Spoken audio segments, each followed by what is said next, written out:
acknowledged. And so anything we can do to be helpful in that way, please let us know. Thank you. Thank you, Stacy. Tara, I'm just not sure about Brendan. He let us know that he was running a little bit behind, but I'm a little concerned about our timing if it goes much longer. So okay. Barbara, one question someone had was just how we can connect with you. Is it all right if we share your email address with the group? Yes, yes, Is that please okay? do. Excellent. Yes. Okay, great. All right, wonderful. Okay, does anyone have any last questions for Barbara? Barbara, do you think you'll be participating in the General Plan Advisory Committee that's working on an update?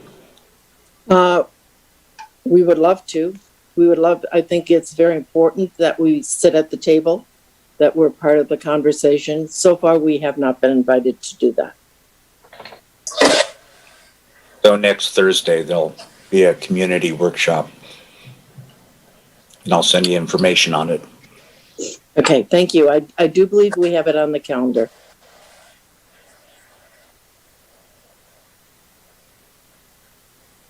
All right, well, at this time, if we don't yet have Brendan, I think we can go ahead and move on to talking about some of our Mountain Housing Council updates. And if he does join us and we have time later on in the agenda, we'll let him discuss some of his concerns and some of the work he's been doing with TBID. But until then, I'm going to go ahead and move on to our regular Mountain Housing Council updates, starting with Sierra Business Council. Steve, do you want to talk a little bit about our community meetings? Yeah, sure. I just wanted to remind everyone that one of Mountain Housing Council's projects that is ongoing right now is conducting an update to the regional housing needs assessment, and then drafting a regional housing action plan to lay out a strategy for moving forward over the next 5 years for increasing availability and affordability of housing across a wide variety of cohorts. And the community meetings where the plan will be discussed are coming up. They're going to be virtual. And the dates of the meeting should be on the screen. They're August 25th from 4 to 6 p.m. And then again on September 30th from 4 to 6 p.m. And the agenda for those meetings will include a briefing on the housing needs, an overview of the key strategies that have emerged from the action plan, and then a rollout of a new tool that we hope the Mountain Housing Council will be able to use, which will essentially lay out opportunity sites and opportunities for development on specific sites to meet the cohorts of housing that were identified in the regional housing needs assessment. So the tool is essentially a template that can be used to kind of define possibilities on sites across the community. So once again, those meetings are August 25th from 4 to 6 and September 30th from 4 to 6. And I'm sure everyone on this call will be getting multiple email reminders to please participate in those meetings. Thank you. Thank you, Steve. And Brendan just joined us, so it's actually a good timing before we go into the policy update. We can hear from him. Perfect. Welcome, Brendan. Yeah, if you'd like to talk a little bit about some of the housing challenges you as an owner of a local business have been facing, that would be great.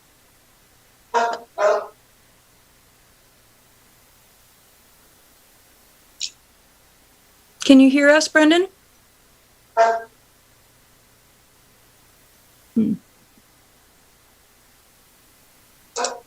Okay. All right. Well, maybe I'll go ahead. I think we're having a difficult time hearing you. Okay. Oh, now we can hear you. Yeah, there you go. Okay. Hopefully it doesn't go out. Yeah, sorry about that. That's okay. Maybe that'll. That helps. Could everyone go ahead and mute their microphone? Just in case that affects it. All right, go ahead, Brendan. Okay, so hopefully you can hear me. Yes, perfect. So I own Alpenglow Sports in Tahoe City. I worked there since 2003, and I purchased it in 2011. And so I feel like I've been here long enough to now call myself a local, but also I've seen, a couple decades of change. And I don't make any secret of the fact that there's been an exodus from the lake for, going on 20 years now. First it was Truckee, and now it's to Carson, Reno, Sparks. And I don't have a ton to share outside of the fact that we usually have a pretty adept pool of applicants when we put the word out that we're hiring.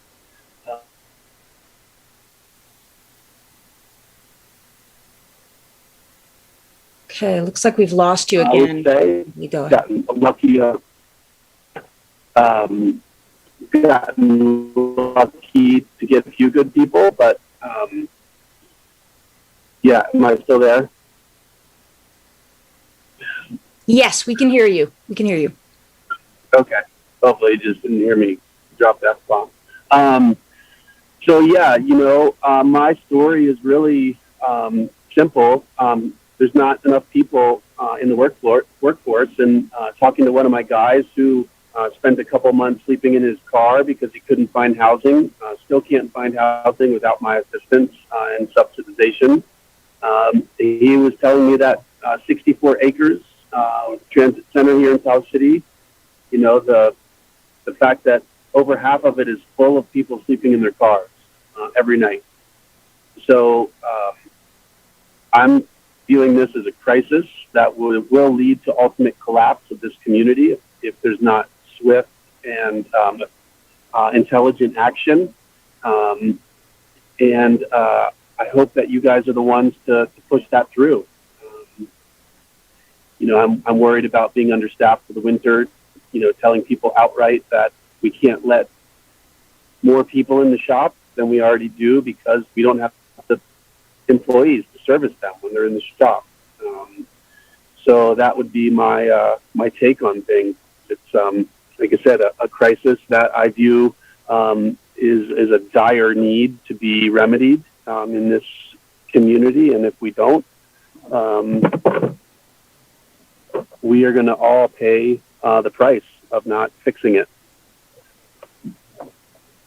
Great. Thank you, Brandon. Can you talk a little bit? I know you were involved in supporting TBID. Can you talk just a little bit about your support for TBID? Yes. I'm the first person to say that I don't have the time to understand the TBID in its entirety, but that any local dollars that can be freed up to stay in the community is a no-brainer for me. I think everyone, whether it's, the Mountain Housing Council or Placer County, how development interfaces in there, everyone wants to do the right thing. But there's a lot of people and a lot of interests. And, I think that ultimately draws up a lot of hurdles to do things quickly here. So it's my hope that the TBID can change that. I said, for me, anything was a better change than what existed because obviously what existed wasn't working.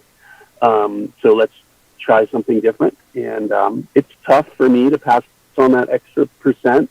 Not so much to, folks who are affluent and 1% doesn't matter because they might be the 1%, but it does matter to locals, that's another ding, in going out to dinner, in buying something from Alpenglow or, Dave's or the coffee shop, but I do have to hang my hat on hope that it will elicit some change and some improvement. Great. Thank you so much, Brendan. My pleasure. Sorry for the bad connection. No problem. Does anyone have any questions for Brendan?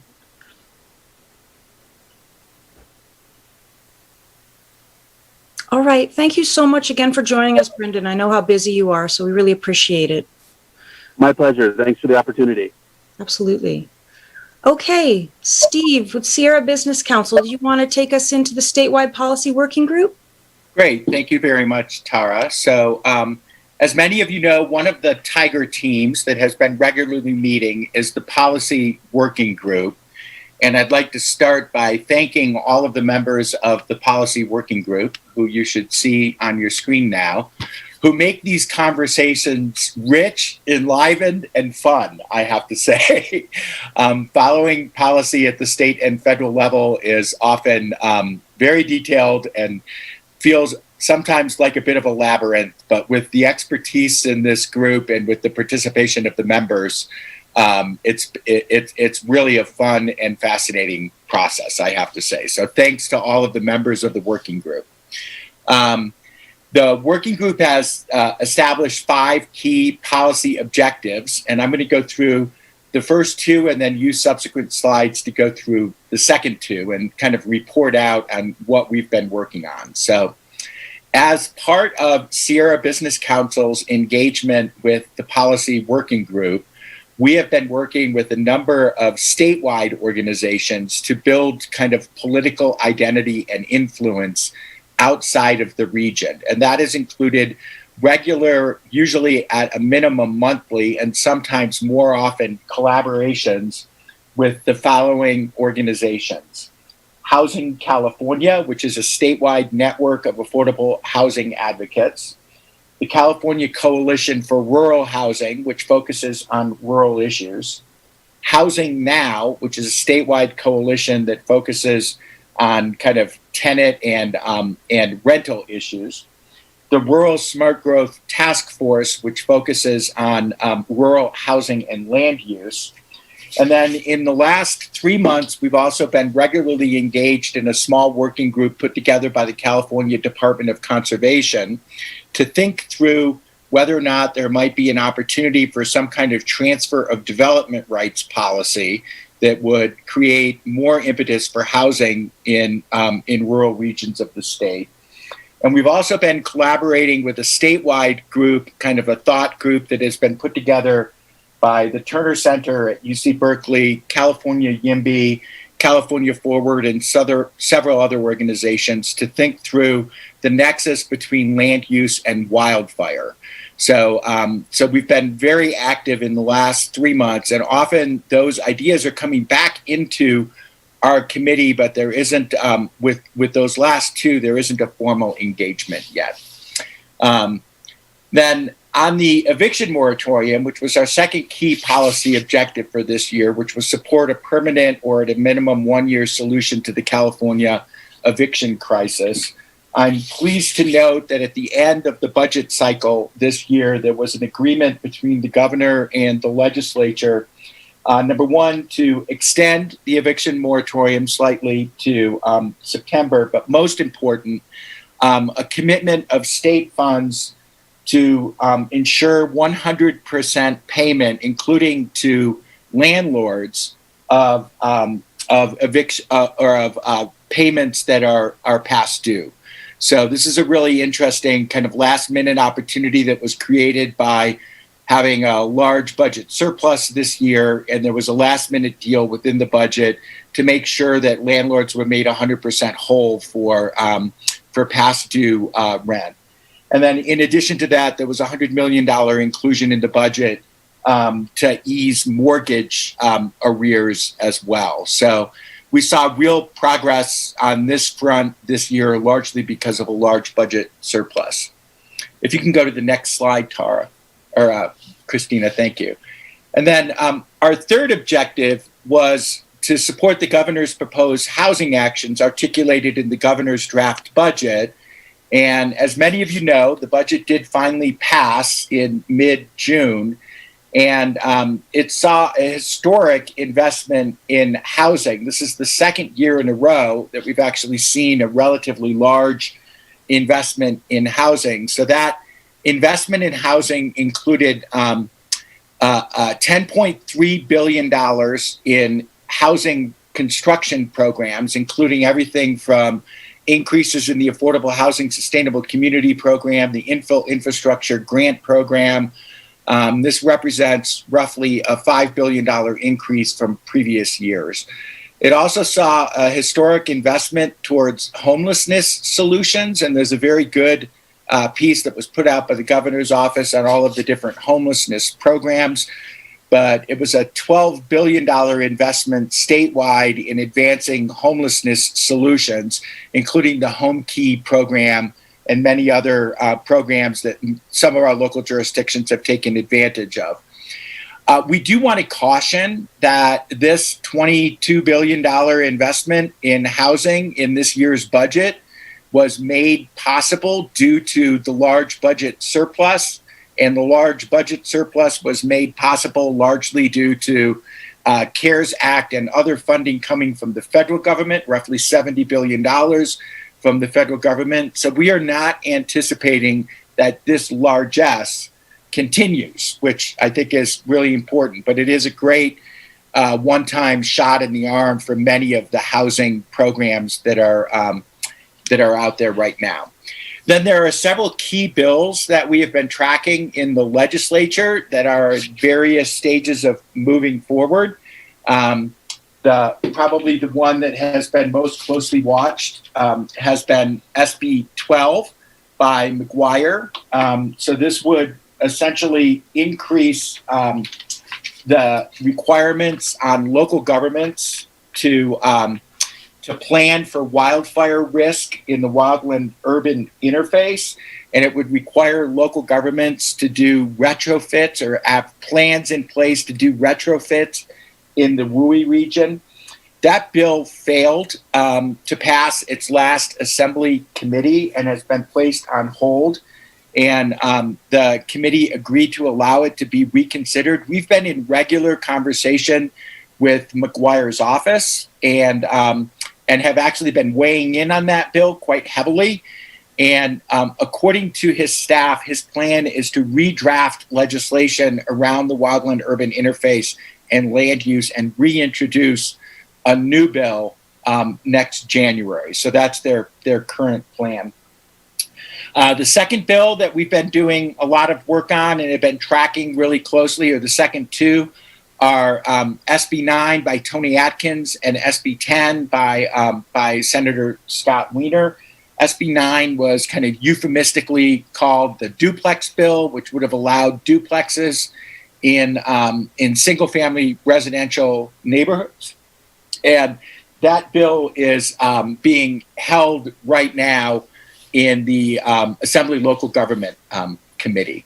And then SB 10 was a bill that would have allowed local governments, or would have required local governments to allow for projects up to 10 units per acre in density in single-family residential zones. This really was intended to override local ballot measures that had limited development across the state. It really would not have had any significant effect in our region because we've had no such ballot measures. However, by increasing housing supply in other areas of the state, it would have kind of a trickle-down effect on our region. So we have been watching this one closely, and that bill as well is held in committee. And then finally, a bill that is moving is an update to the density bonus law, AB 571, which we've been watching pretty closely as well, which would increase opportunities for density bonus. This bill really has not seen any major opposition and has been moving through the legislature basically with bipartisan support. So as many of you know, the way the legislative process works is once the budget is done, there's a legislative recess, which we're in right now. So we're in a little bit of a kind of down phase at the moment. But when the legislature reconvenes in August, we are anticipating that housing is going to be a top priority and that many of these bills that we have been tracking are going to see a flurry of committee activities in August. So once again, I want to encourage people to participate in our public policy working groups. Our next working group meeting is August 23rd from 2 to 3:30 p.m.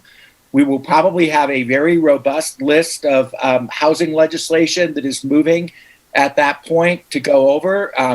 And, considering the point that anything new this year has to pass by roughly August 31st, it will be kind of a flurry of activity. And then in the future, our meetings are scheduled on the fourth Monday of every month, January through May. So once the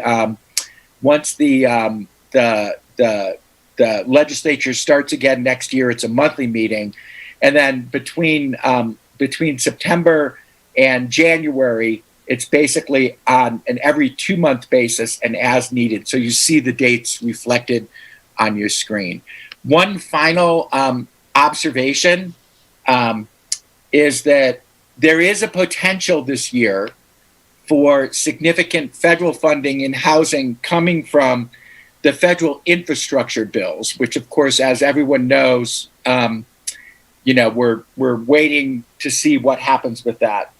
But the Infrastructure 2 bill, the Biden infrastructure bill, has somewhere between $600 and $800 million in housing funding in it.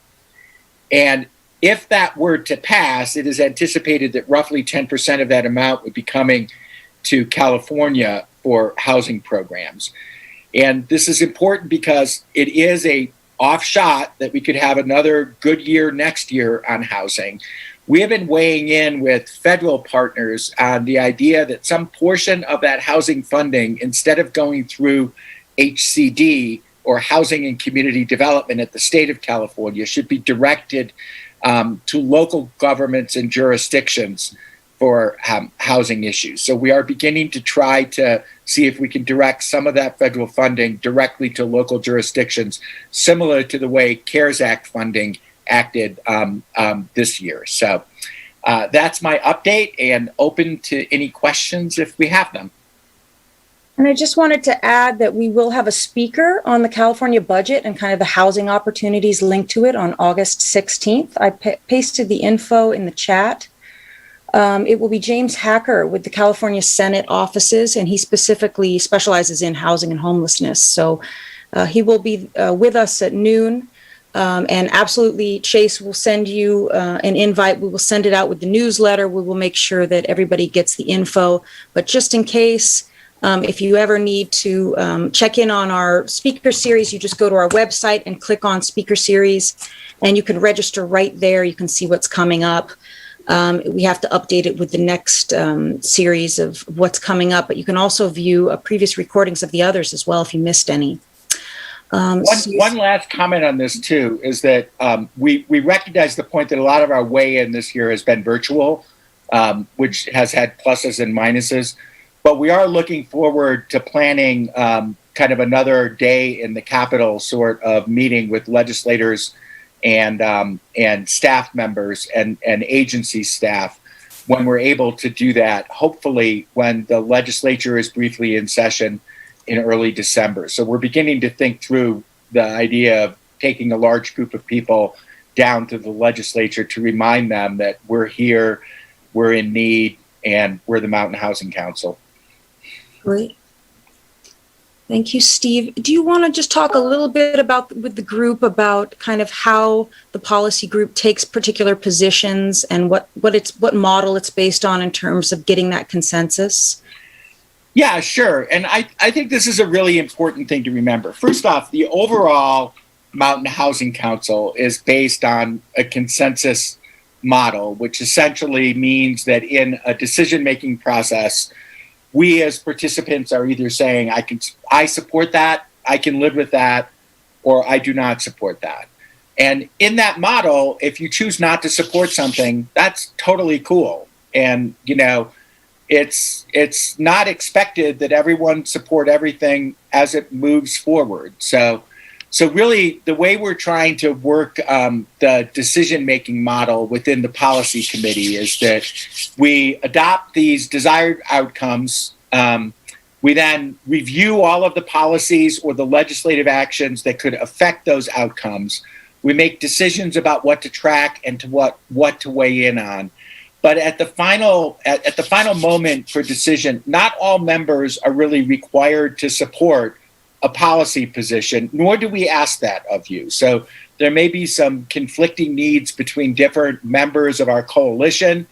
And generally what we're trying to do is move things in the right direction. So it isn't really required that everyone's logo be on something or anything else.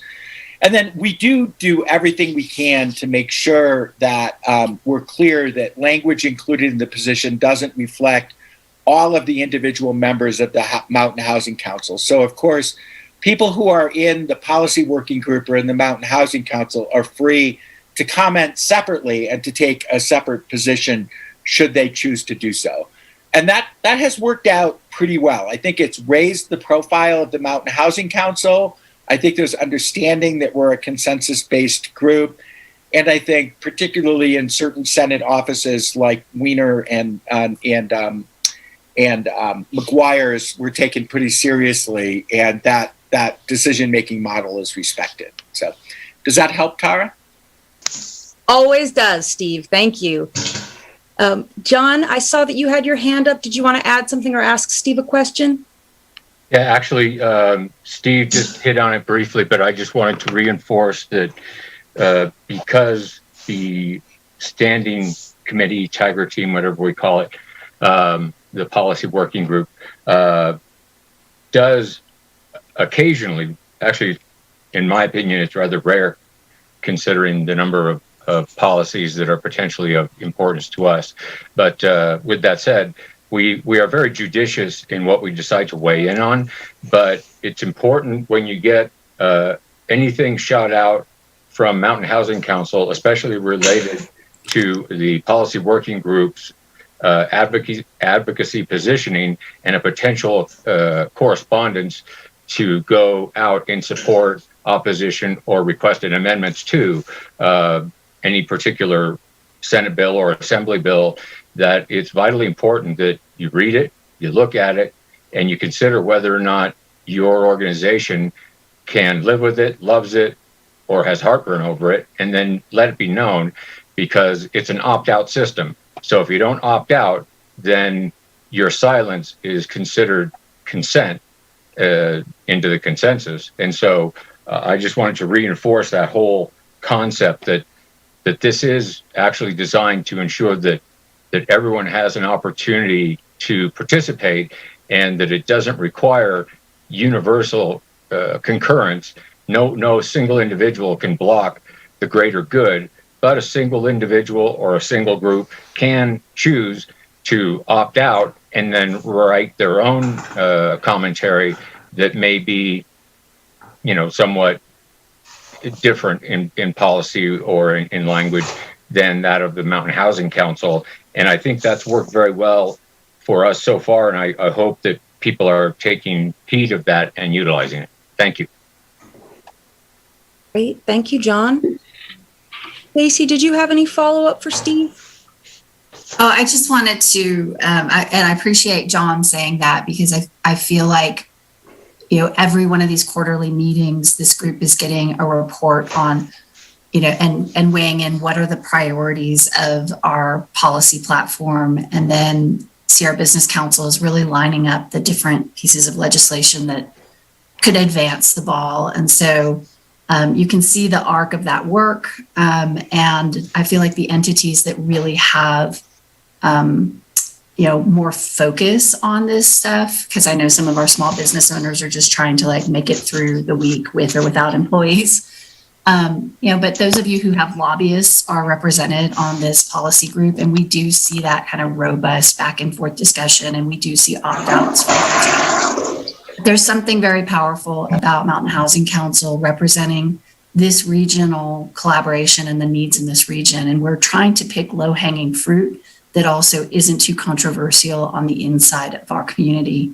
I just want to point out finally that the legislation that involves the wild urban interface and how housing decisions get made at the state level. Can we turn the screen off for a second, please? How decisions at the state level get made for regions like ours should be something of importance to all of us. We need to be at the table shaping whatever big blanket state policies are coming up about regions that are like ours. We are unique in that way. We live in the forest. And there could be some significant decisions made about our homes and our region if we're not at the table. And so I want you guys to follow that. And then on the state budget, we have to be ready. You know, the money is coming, and we're talking about senior housing needs. We're talking about a homeless center to address that. And so, you know, for the first time, there are resources coming in the directions to address some of these big needs. And if we don't have a readiness as a region, we will lose opportunities. And so, you know, I just wanted to unpack a couple of those things that Steve mentioned to just kind of pull it out of the PowerPoint, put a finer point on it for us. So thank you.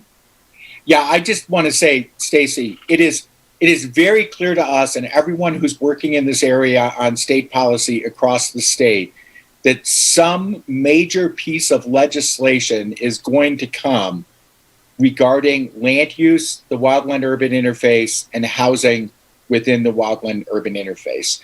Both major pieces of legislation this year have failed, but it does not mean that this issue is going away. This issue is growing every year, and the consensus across the legislature to do something about it is growing every year and with every new wildfire incident. So this is a critical issue for rural jurisdictions, and like we've been in the center of it, and that's kind of the reason that we've ramped up our engagement with these statewide coalitions that are talking about this issue. We want to be at the table so we can try to affect the outcome. So, well, and we picked this place to live. And so this is one of those moments where we're deciding how we're represented at the state. And I think that I won't get too deep into this, and I am looking forward to the education opportunities that Placer County is offering on redistricting. But that redistricting piece has a connection to how we are represented and making sure that even at the county level, we have a grasp on the issues that are impacting us.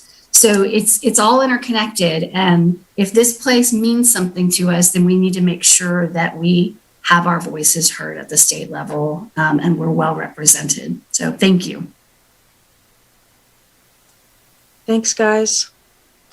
All right, Heidi, I think we're ready for you to give us an update on housing funders. Great. Thank you. Hi, everybody. Heidi with the Martis Funds. Good to see all of you. Happy Friday. All right, next slide, please. Great, thank you. So as you may or may not know, the Housing Funders Network Group is a group of Placer County folks, the Truckee Tahoe Workforce Agency, Town of Truckee, Martis Fund, and the Tahoe Truckee Community Foundation. We are a group of local funders that want to work together to align all of our resources. Next slide, please. And we've gone over this before, but just a reminder that we created this developer funding request form. And the point of this form is really to get people to get funneled to one area to submit this form so that all the local funders could review. So it's really one point of entry. We want to align our resources. Again, it's not a guarantee of funding, and the funding may not happen for a while if it does happen, but that's the process. We meet monthly. So we review each of these projects and then, have a lot of questions or may have to go back to the developer. And then we follow up with next steps, which could be, submit a pro forma or, submit an application to one of our organizations. Next slide, please.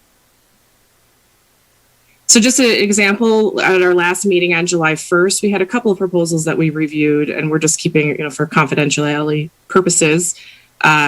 We're looking at a few different projects right now that, like I said, the next step for this one project is to request the pro forma. We needed to really kind of dive in and see a little bit more what the funding gaps were and what the other financial pieces were.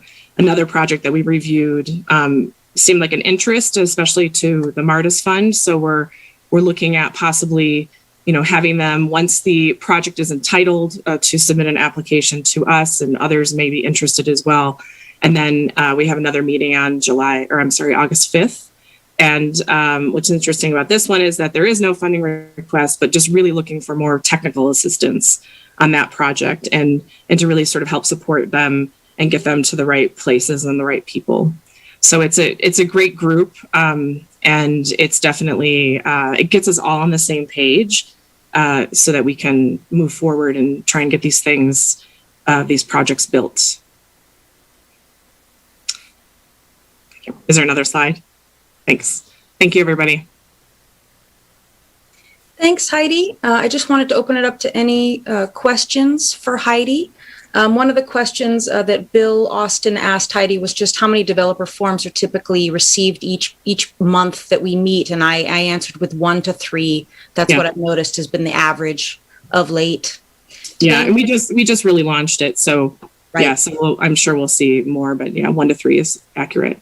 Right, it seems to be increasing, so that's good. I find it interesting that this latest request wasn't for funding, but for help. Yeah. And I feel like it shows where it's giving us a path of where people are getting stalled out in advancing the ball. And so I think we're going to learn a lot from even those requests that don't need funding, just need help. Yeah, definitely. Well, and also the shift from just restricting to certain levels of AMI to also local workforce, and just kind of, Stacey will be talking a little bit later about TTCF's role in that and shaping some of those contracts, because as I'm sure all of you know, we have tax credits at the state level for certain types of housing for income levels, but not tied to local workforce housing. So there is need to fill in the gaps, so to speak, for incentives to developers to build local workforce housing as well. Alex asked, has there been an effort to define the population that will request funds? Alex, I would say we have worked on criteria, if that's what your question is, in terms of adopting particular criteria as to what gets funded and what does not. Is that kind of what your question was? More on, is there a profile of the type of request, or i.e. developer versus landowner versus cooperative effort amongst small business owners, et cetera? It'd be interesting to define, to get a better view based on what this entity is focused on as to what that demand profile looks like. I think that's something we could definitely track. You know, we've only received a few of these so far, but do the other team members agree with that?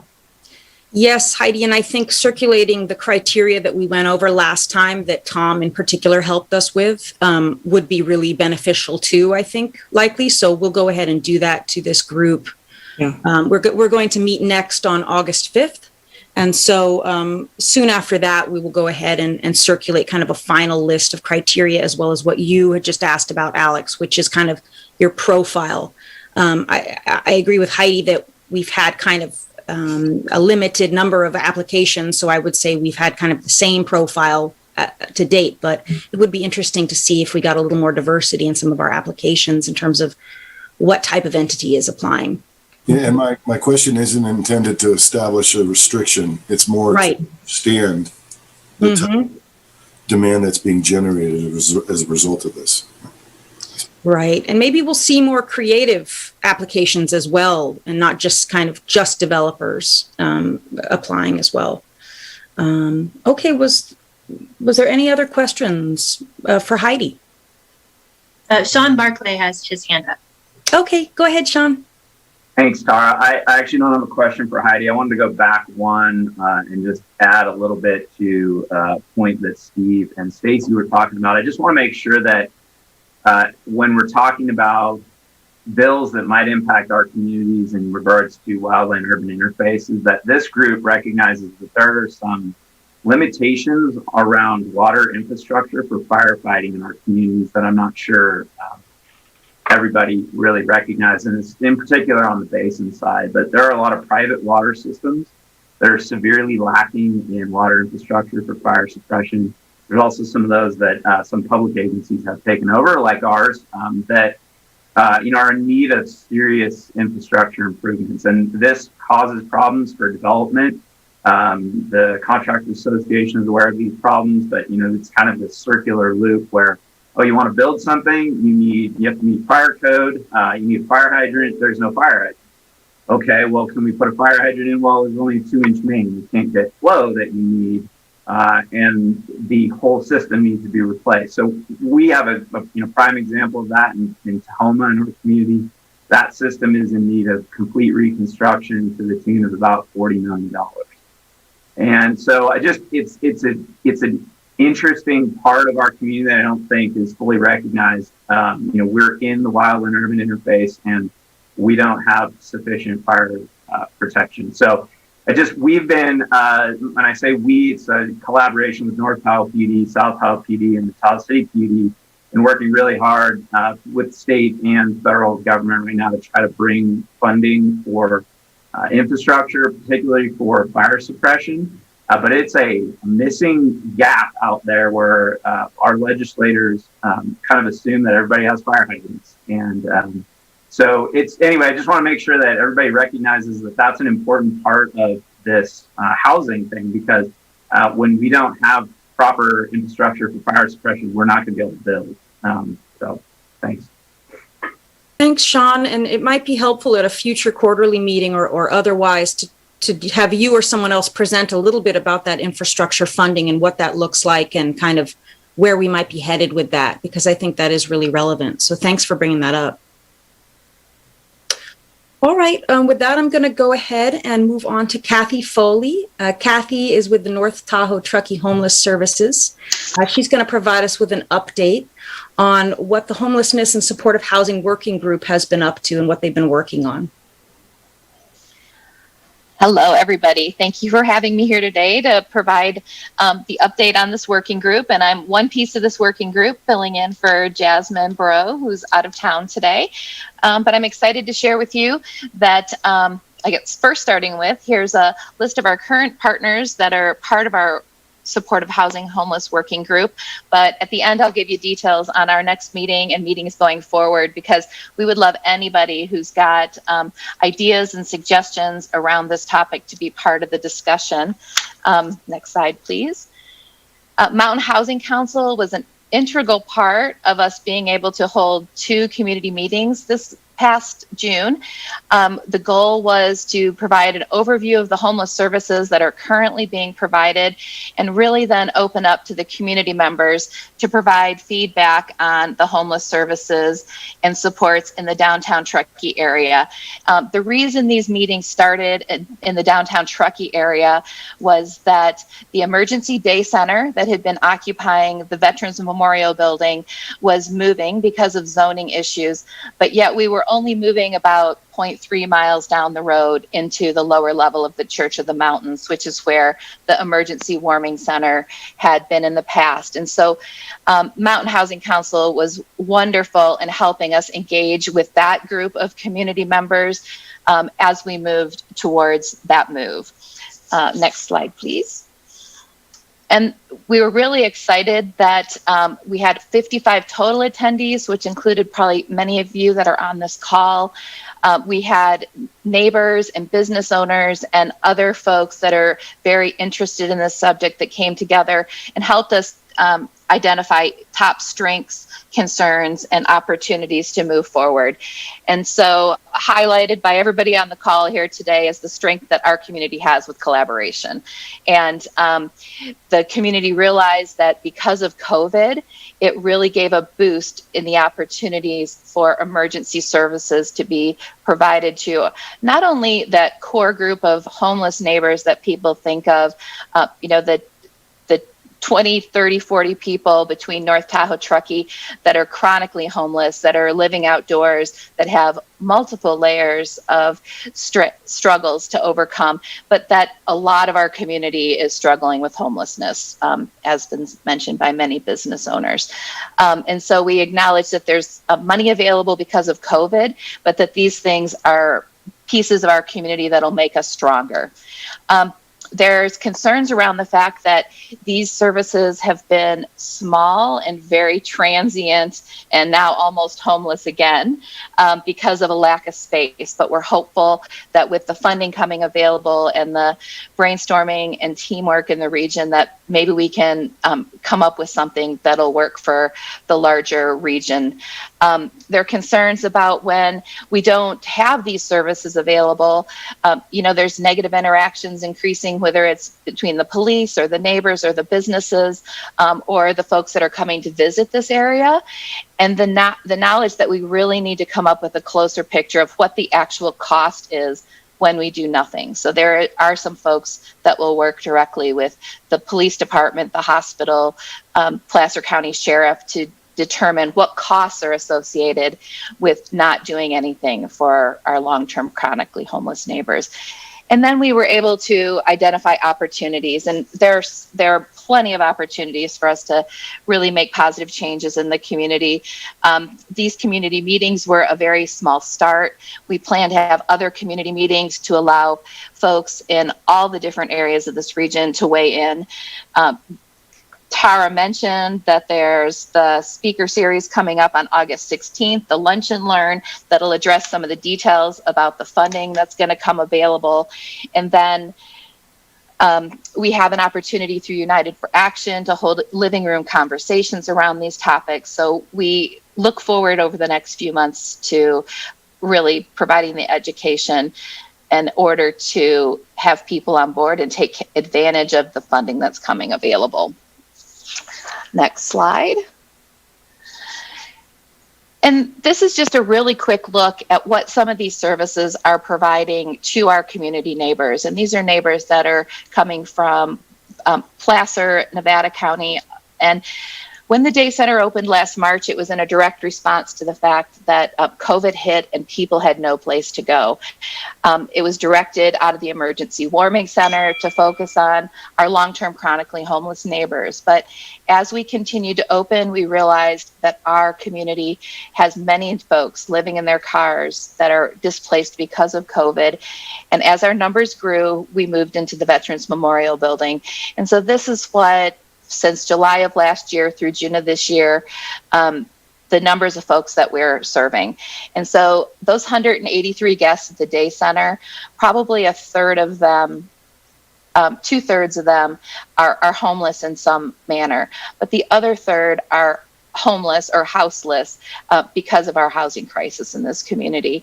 And to be able to provide access to basic necessities, a place for people to be, a place for case management to help work through the process for these housing projects that are coming available has really been integral in, I believe, the only way that we've been able to help people into permanent housing.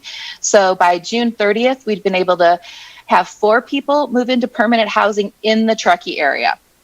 Over the past years of services, we've always been having to help people move out of the area. And so that program is something we hope we can find a navigation center, which would be the logical piece of a continuum of care that could serve our region.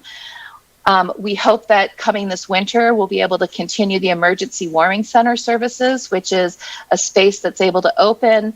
In the past, our weather triggers have been 15 degrees or less or a foot or more of snow, but we find people that are chronically homeless neighbors, as well as many people who end up stranded in Truckee when the roads close and the trains stop running and the buses stop running, that need a safe place to stay on those severe weather nights. In addition, we're a community that doesn't have access to really emergency or transitional housing. And so our programs have used hotel rooms for this process over the last 12 months. And we've provided hotel vouchers in emergency situations, but we're hoping to address that with the funding that's coming available also. Next slide, please. And the goal is home. So this picture here is just an illustration of the ups and downs of when you're trying to provide these types of services and you don't have a place to work.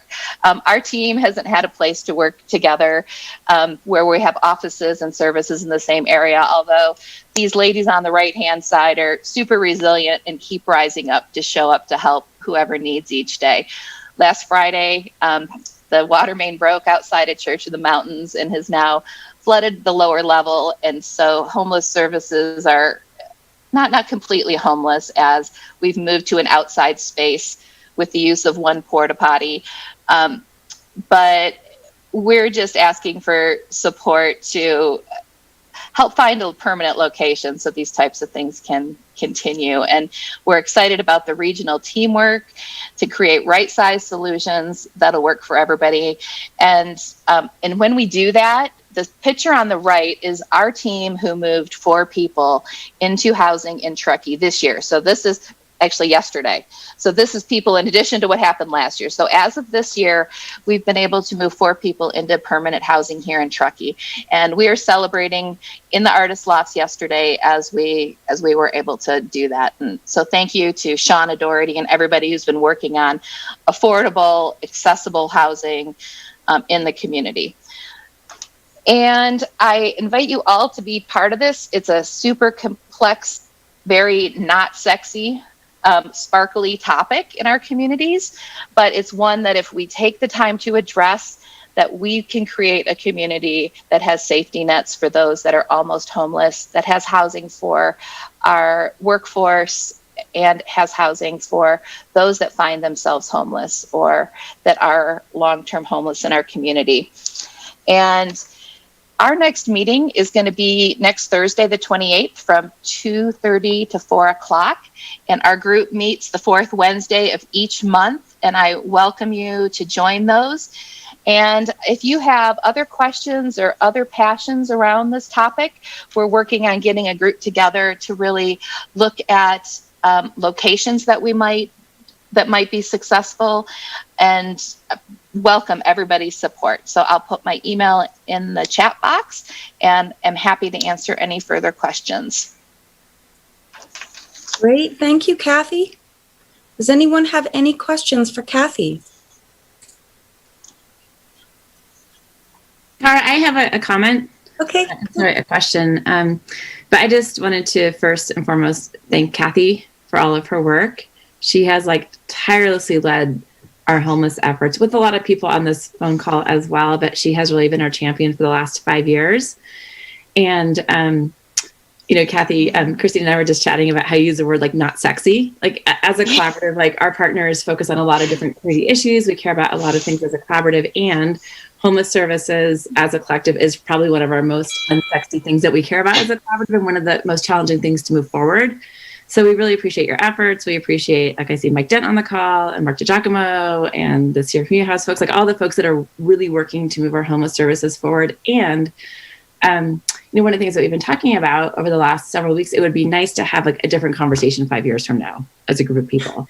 And that we're in this moment of we're having a hard time getting traction around finding a permanent location. And so this is very hot off the presses. And Kathy, we haven't even talked about this that much, but we have a donor who, through the Community Foundation, who is very interested in sustaining homeless services and looking to support homeless services in the community. And so we've had very initial conversations, could we work with somebody who could help us determine what strategies work well in rural communities? How do we leverage this incoming funding, which may only be one-time dollars? And how do we, again, put something in place and bring partners to the table to have a plan so that, again, 5 years from now, we can have a different conversation around homeless services. So there will be a planning opportunity, we are thinking, and we'll talk more about that later, but I'm super excited about the opportunity. And again, just wanted to thank you, Kathy, for all your work. It's a tough role you're playing in the community. So we are so grateful. Thank you all for the support. And that's really exciting, Allison, to hear that. Great. Thank you, Allison. All right. If there are no further questions for Kathy, I'm going to go ahead and talk about one last topic before we break. And that's this topic of revisiting Mountain Housing Council's definition of achievable local housing. A number of partners, including those that are on the call, have brought up the need to revisit just what achievable means in light of kind of our housing needs for our local workforce specifically, and whether the term achievable and or its definition should be altered to be more local workforce based.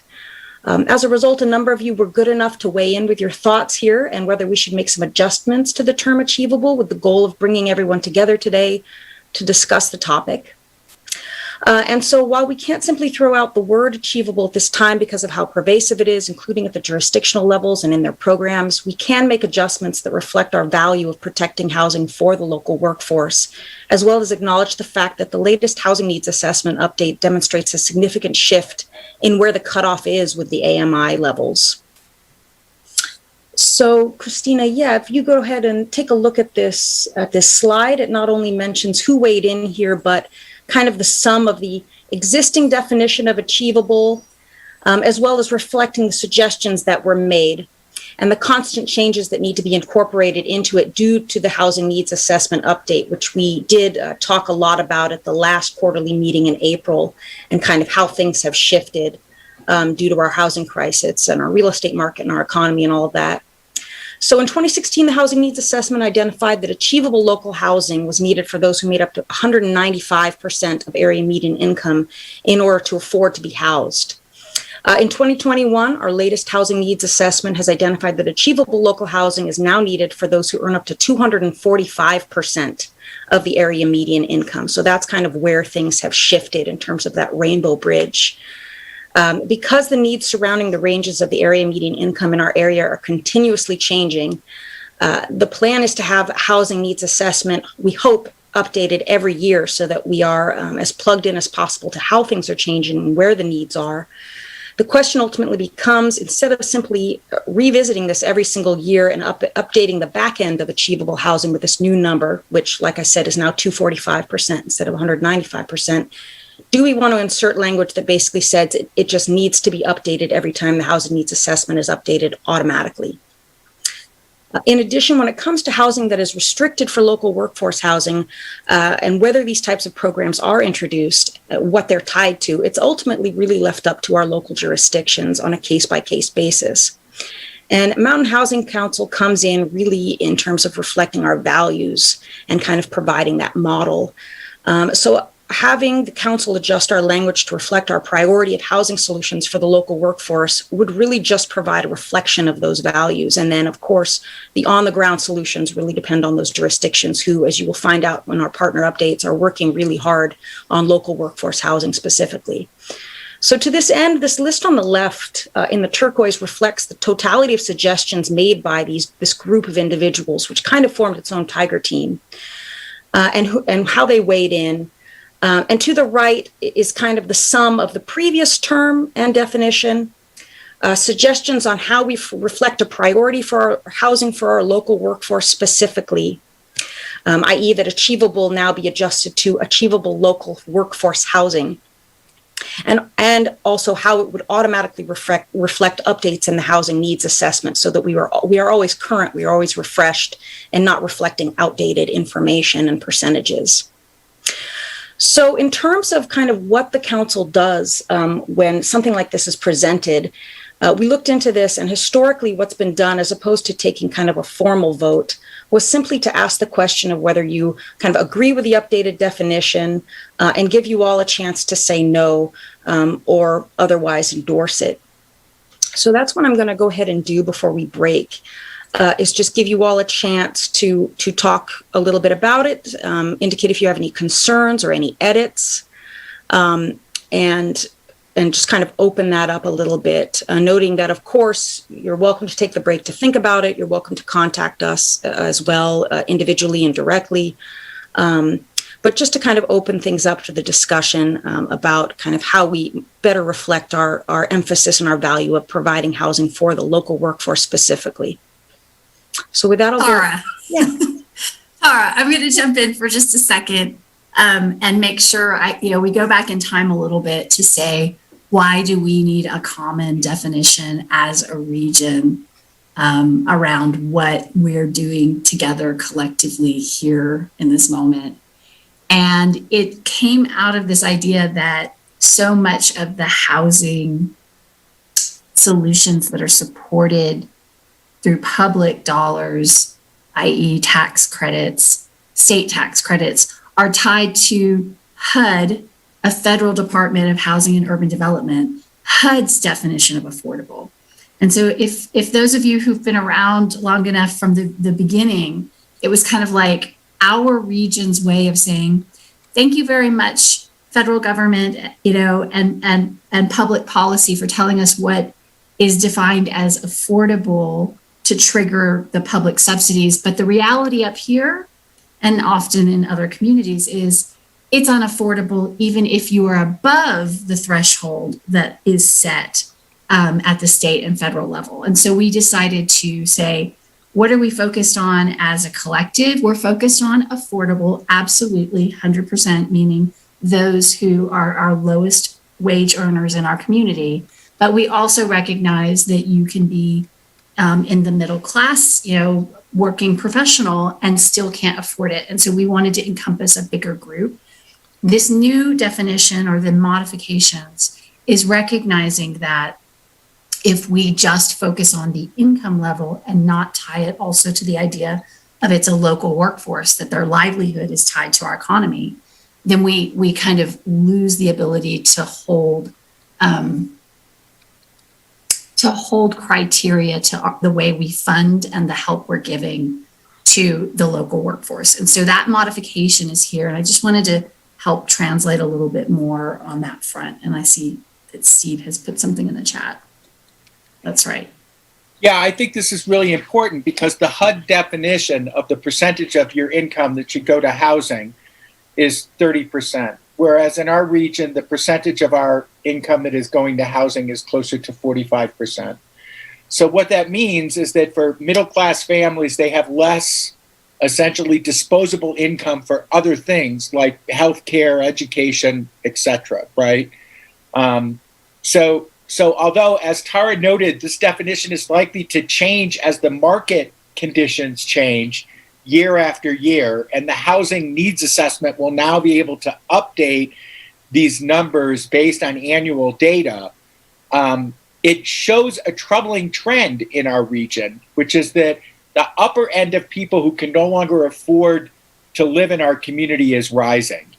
And there isn't a concerted kind of public policy approach to how to keep those people in our community, So I mean, to me, it argues for,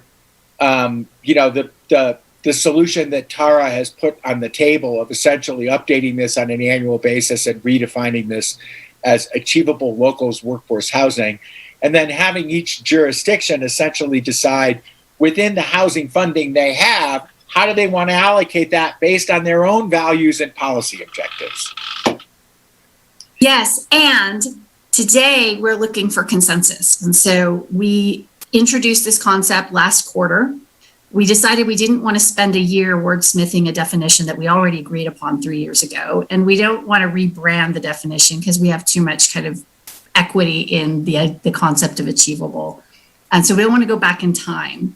But we recognize, especially with our jurisdictions and public agencies who are trying to tie new programming and policies to the type of housing we need up here, we needed to kind of make this finer point.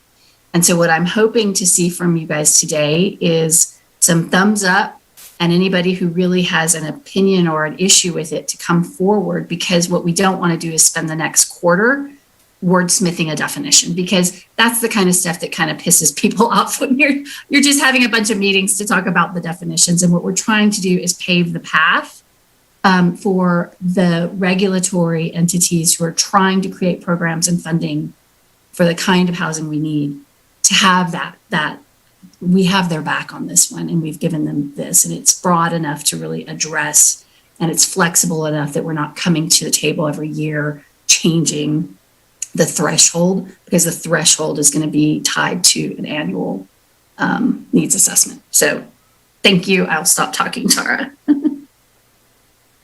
Oh, that's great. And just so you guys, in case you want to see it, I have pasted into the chat the guidance that Mountain Housing Council previously provided for achievable and kind of what wording was used.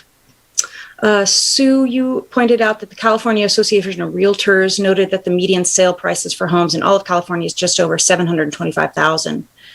And our region pricing is also going to fit into the whole state's definition. Absolutely. And, this may be revisited again if the state starts providing tax credits for local workforce housing. Who knows? Who knows how categories will change and how wordsmithing will change. But for now, this at least allows for the housing needs assessment update to kind of work hand in hand with what achievable is, and also reflects that this is about local workforce housing, that really is the mission of where Mountain Housing Council kind of came together. So again, if you have any concerns, please do let us know. We do want to hear from folks if there's any concerns.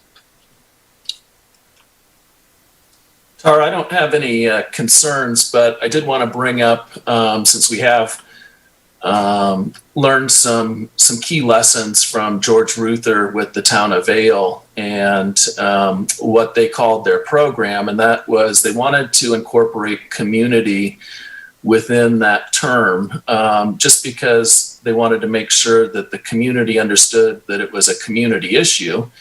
And the people that they're trying to serve is the actual entire community, including, teachers and firefighters and all those type of things. So, but I agree with the achievable. We've gained some traction with that word. So I think it's probably worth holding on to. Great, thanks. Thank you, Brett. Thanks very much. All right, well, yeah, Tara, Teresa has her hand up. Great. I jumped in. Thank you. Go ahead, Teresa. Just two things, because I thought I understood, but then Stacy, just now as you were talking, so you're saying, the idea is to not be sort of changing the percentages every year, but then again, this is sort of saying that an annual housing needs assessment is what that upper limit would be tied to, which to me sounds like it would shift a little bit every year based on that assessment. Am I misunderstanding? Yeah, I think the big difference here is in the new definition, we've introduced workforce so before it was achievable local housing, and we are now tying it to those who have a livelihood connected to the economy up here. And then secondly, it doesn't give an upper threshold of what was 195% last go round. And now we're learning with the recent needs assessment that the upper threshold of affordable now is at 245. So instead of embedding 245 or 195 in our definition, we're saying tied to an annual housing needs assessment. Because in addition, for example, when we launched the first time, we said 195, and I believe TRPA not only embraced it, but I think took it to 205. And that was like a success. It's like, we shouldn't be telling even the breakdown of jurisdictions within this region because they're working in real-time numbers. And so that's the part where I feel like instead we tied the definition to kind of more of a process or technical, like real-time information instead of always having to come back every year as needs assessments change. So we just put a little more fluidity in that. Does that make sense, Teresa? It does. And I think the other thought that I had is that I just wonder if, anytime this text or, whatever the final text is of achievable local workforce housing is stated, that there's, the little bullet that says, and based on the 2020 or whatever the 2021 assessment, the number is, so that people have a sense of what we're talking about because we're referring to an upper limit. That's a good point. And that's a good point. Sue just said it in the chat, but I was going to say it too, that I totally support the inclusion of workforce. It does, in light of the presentation we heard this morning, make me think about what about seniors that maybe are no longer technically part of the workforce. So that was my other just like, factor that in. Would changing things to achievable local community housing address that? Or is that duplicative to have local and community? Okay, now we are going into wordsmith land, and I just want to, but I also think I've heard from others that community, there's a lot of you know, who are we to say what community is? Like you can start to split hairs there. Like, wait a second, I just moved here last year. I thought I was part of this community. And so now, yes, seniors, yes. If we need to punt this to another quarter of Tiger Team, I think we should. But I invite those who really want to get into that part to do that and not turn it into a workshop here. Okay. All right, so why don't we go ahead and do that? What I'll do is I'll reconnect with folks who weighed in as well as a couple of new folks as well, if that's all right. And we'll go ahead and revisit it and we'll bring it back. Does that sound good? Okay, great. So why don't we go ahead and take a break and come back at 9:35, if that sounds all right with everyone? Okay, great. Thanks, folks.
All right, welcome back, everyone. Thanks again for your feedback on our last topic that we talked about. At this time, we're actually going to go over some of the Tiger Team discussions that came out of our June 25th emergency meeting. Christina, if you want to go ahead and put up slide 29. This is the list of the 5 Tiger teams that were formed based on all of the overarching categories that kind of came out of the emergency housing solution suggestions you all provided before that June 25th emergency meeting. As you can imagine, there was a good amount of overlap between these topics, which makes sense. For example, the point of an emergency declaration or utilizing an urgency clause is to formulate a specific list of actions or a kind of priority ask list that can be pursued to further our emergency housing solutions. So that includes kind of possibly accessing potential new housing sites on both a short and long-term basis. So obviously that's an overlap between emergency declarations, regulatory relief, identifying sites. And in addition to all of this, there are also some common resources that all of these Tiger teams can benefit from, such as a master list of available inventory for emergency housing and or purchase. So our first step, in addition to forming these Tiger teams and coming up with next steps, was to acquire something like this for our partners. And the most common suggestion that came out of this was a property radar. I'm looking into this. So we contacted Property Radar and were instructed by the company that they market to owners of off-market properties to see if they'd be interested in selling. And so this includes single-family, multifamily, apartments, vacant land. They work with you kind of one-on-one to create the lists. It's complete with owner information. But this approach requires more than just the list. It requires almost like a full marketing effort that ends up taking weeks to start getting leads on owners willing to sell or lease. But the first step in doing this is to kind of define the properties we're all looking for, as opposed to marketing to everyone and kind of wasting time and money on properties that aren't a fit. So with regard to available inventory for sale, rent, or lease, Property Radar recommended that we separately work with realtors on this, preferably ones that work in both residential and commercial real estate, as multifamily buildings like apartments aren't necessarily included and they require a kind of different expertise. So Property Radar has sent us some of these lists, and Stacy's going to just provide kind of a glimpse of what they look like. The thought behind them and the criteria they're used to build them is that the owners may be more likely to want to sell as they purchased the property several years ago. So there's 4 different types of lists that are different based on the property type and whether they are owner occupied or not. And when you market to each of these lists, the message to the property owner may be slightly different based on the property type and whether it's their primary residence or not. Property Radar then edits the existing criteria and adds more criteria if desired. And as a result, we have the owner name and the mailing address for each of the parties, as well as a phone number, email address for many of the properties as well. So we're going to be working with the company to come up with any and all lists of properties that can potentially be accessed, whether that's for lease, purchase, some other arrangement, as well as with realtors, in order to gain kind of a comprehensive understanding of what exactly we have that may be available on our landscape in our region specifically. So I just kind of wanted to provide a glimpse of that resource, that tool to you guys, and kind of encourage you, I guess, to reach out to all of us and talk a little bit more about what exactly you want out of this tool that would be helpful to you, whether that's, something you're looking to purchase, again, something you're looking for in terms of rentals. My understanding is that we have kind of this one-on-one assistance from Property Radar, which is great to kind of get property information that we need in order to kind of start accessing it and getting an understanding of the landscape and what's vacant, what's available, and all of that. So just kind of wanted to put that out there, let you all know that that we now have that in our possession, and invite you to get in touch with Christina and I first, and we will kind of formulate our next steps based on what we hear back from you, whether that's a Tiger team, a call, whatever that is, so that we can get you the information that you need. So with that, I'm going to go ahead and let John Falk actually provide a recap of what we discussed in our very first Tiger team meeting, which was titled Emergency Declarations and Urgency Clause.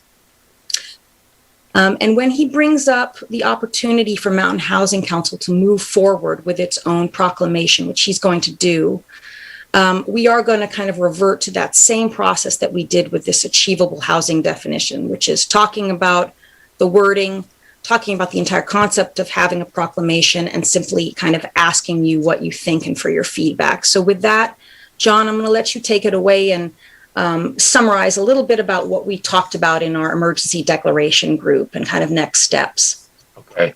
Thank you very much. I was told to be brief, and so this is what I did. I'm not going to use all of it, obviously, because that wouldn't be brief at all. But I will highlight a few things.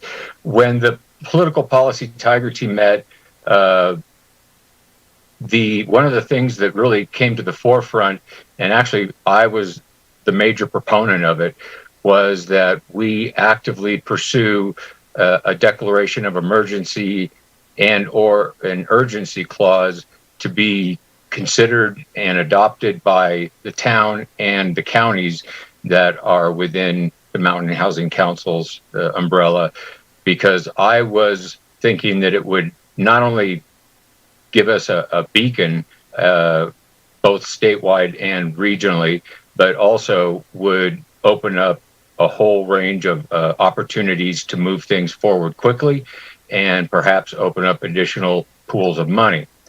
Unfortunately, further research has shown that while the state and federal versions of emergency declarations do exactly what I wished they would do locally, they don't do that locally.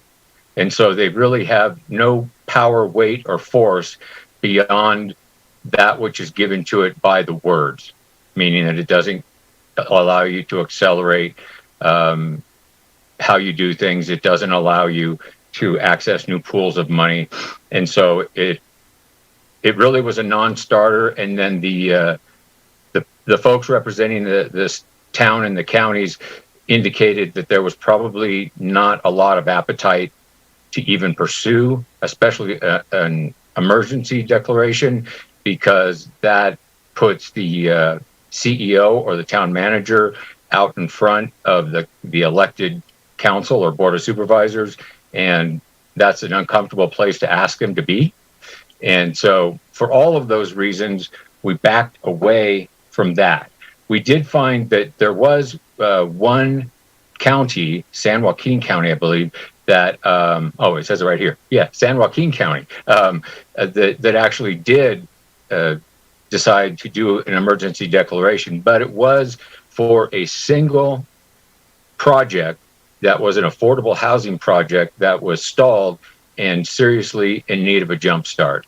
And so it was done essentially for the same reasons that I was asking that we consider it, but it wasn't done in a global sense, which was what I was asking for. It was done in a very laser focused sense, which is not what I was asking for. So net, it's just not applicable and wouldn't have traction anyway.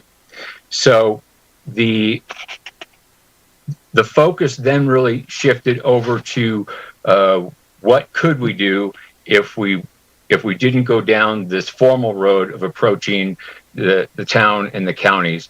And frankly, all we're trying to do is further bring to the forefront the absolute crisis that is housing across the price point spectrum within our region, and especially at the lower and affordable and workforce levels. Now, market rate is also in a state of crisis just by accelerated pricing due to a dearth of available units. And so there's artificial scarcity, which of course drives up pricing, the whole supply and demand free market economy. So for many reasons, there's still, in my opinion, there's still some logic for the pursuit of a declaration of emergency and or urgency clause. And my thinking is you do the declaration of emergency, and then your urgency clause is kind of like in your back pocket as like your, the thing you can bring out if you don't get any traction or people thought that you overstated the issue initially. But so the great idea, and Tara did a great job, as did all of Mountain Housing Council staff, of really brainstorming with me and others how we might get from where I wanted to go to where we could go. And the net result of that was that why not do what we can do unilaterally, which is have the Mountain Housing Council do its own declaration of emergency and again articulate in specific those global reasons that I just said. And there's actually draft language it should be in your packet somewhere, but the draft language is clear, it's simple, it's powerful, it has persuasion. And I think that my thinking on this, and I'm believing that it's also the thinking of the group overall, is that even without having the ability to leverage additional funds directly, it will give us a lever both with the press and with local and state elected officials and the various administrative agencies to show them that we're serious, that while the local jurisdiction couldn't make it happen and have any teeth to it, that doesn't mean that we can't ask for it, put it into a formal declaration, and then utilize that by people like myself, a professional legislative advocate, other people that have retained professional advocates like the counties, the town, and some local groups, and then individuals like yourselves that just are very involved and well connected in the community, and especially with the elected officials, and use that to both gain press attention and to leverage it for state and local action in an expeditious fashion. And so at this point, and this is how brief I really am being, at this point, I'm really advocating that you consider, and if you're comfortable doing so, formally adopt the recommended draft language that was put before you that essentially has the Mountain Housing Council taking the lead, as we have in so many other areas, as a collective group to set the tone, and then utilize that as our tool, as one tool amongst many, to help us in a number of ways, both legislative and financial and so forth. So with that, I would be happy to answer any questions, but other than that, I'm asking for your consideration and possible adoption. Thank you, John. That was really well articulated. Does anyone have any questions, any follow-up? And just want to note for you all that this, of course, does not have to be decided on right now, that we welcome feedback over the next few days, that you're welcome to send it directly to us, that we just kind of wanted to put this out there. But of course, not pressure folks to make the decision right here and now, but just to kind of put this out there, let you know what we discussed in our Tiger teams, let you know what we found out at the local levels, and kind of come back with an alternative, because there has been quite a lot of feedback from partners that they are interested in an emergency declaration. And, just the feedback that we got was just that it would not at this time be passed by the counties and the towns. So we wanted to provide some kind of tool, while also highlighting that in future presentations this morning, you're gonna learn a little bit more about why we think we could possibly use this to get some help, whether that's accessing campgrounds or getting some regulatory relief or press attention. But obviously we have articulated that this is a crisis to the press when we as individuals and entities have talked to the press, but that we haven't as a council adopted a proclamation amongst ourselves. So that's really what this was about. and just kind of put that out there. So again, I want to give folks the chance to be heard now, but also invite you all to, of course, message us directly as well at a later time. Brett has his hand up. Great. Go ahead, Brett. I think it's a great job by the Tiger team. Basically recognizing how acute the issue is. I mean, we knew this even prior to Brendan's presentation and so forth. I think it's a great idea. I think that maybe next steps would be to try to come up with some concrete incentives and short-term goals to maybe free up some supply, including the list that you brought up earlier, in order to see if there's some opportunities to free up some supply. Yes, and Brett, I believe the next group is the one that talks about the kind of top 10 list that regulatory group came up with. It's kind of like the idea that if we do go forward with emergency declaration in any context, you have to have specific asks. You don't just want a generalized emergency declaration out there. Obviously, we want it to result in something, and that's housing solutions. So we do have that top 10 list, but please do let me know if that's not what you had in mind, if you had kind of different ideas of brainstorming. But that is kind of coming next in terms of what we're going to talk about, is that top 10, what we'd like to see come out of something like this. Great, thank you. Yeah. John Barclay has his hand up. Okay, go ahead, Sean. Thanks, John. That's a great summary. I just, in trying to absorb the language, I'd first just say, as the Tahoe City PUD, I'd be supportive as a partner of the Mountain Housing Council, issuing some kind of a proclamation like that. The only challenge I'm having with the language in there is just the lack of housing, because it doesn't represent sort of the whole of the issues and solutions. I recognize there is a lack of housing. I'm just not sure that's the right word that summarizes. I don't know if it's just the housing challenges that are threatening us, because there's this broad spectrum of types of things that are. So while there is a lack, we also know that isn't going to be the short-term solution, at least on the basin side, right? That sort of ignores the solutions we've been trying to do with freeing up long-term rentals and those types of things. So anyway, that's it. Otherwise, I'm supportive of it, and I think it's a great job by the Tiger team. Great.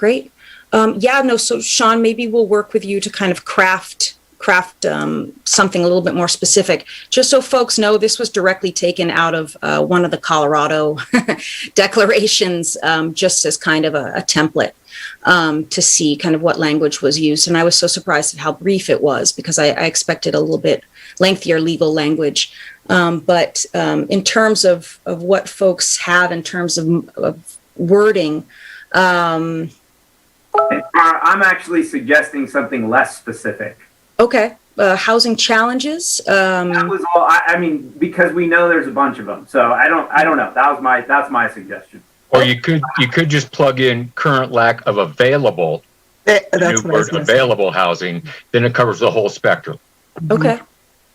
What do folks think about that? All right.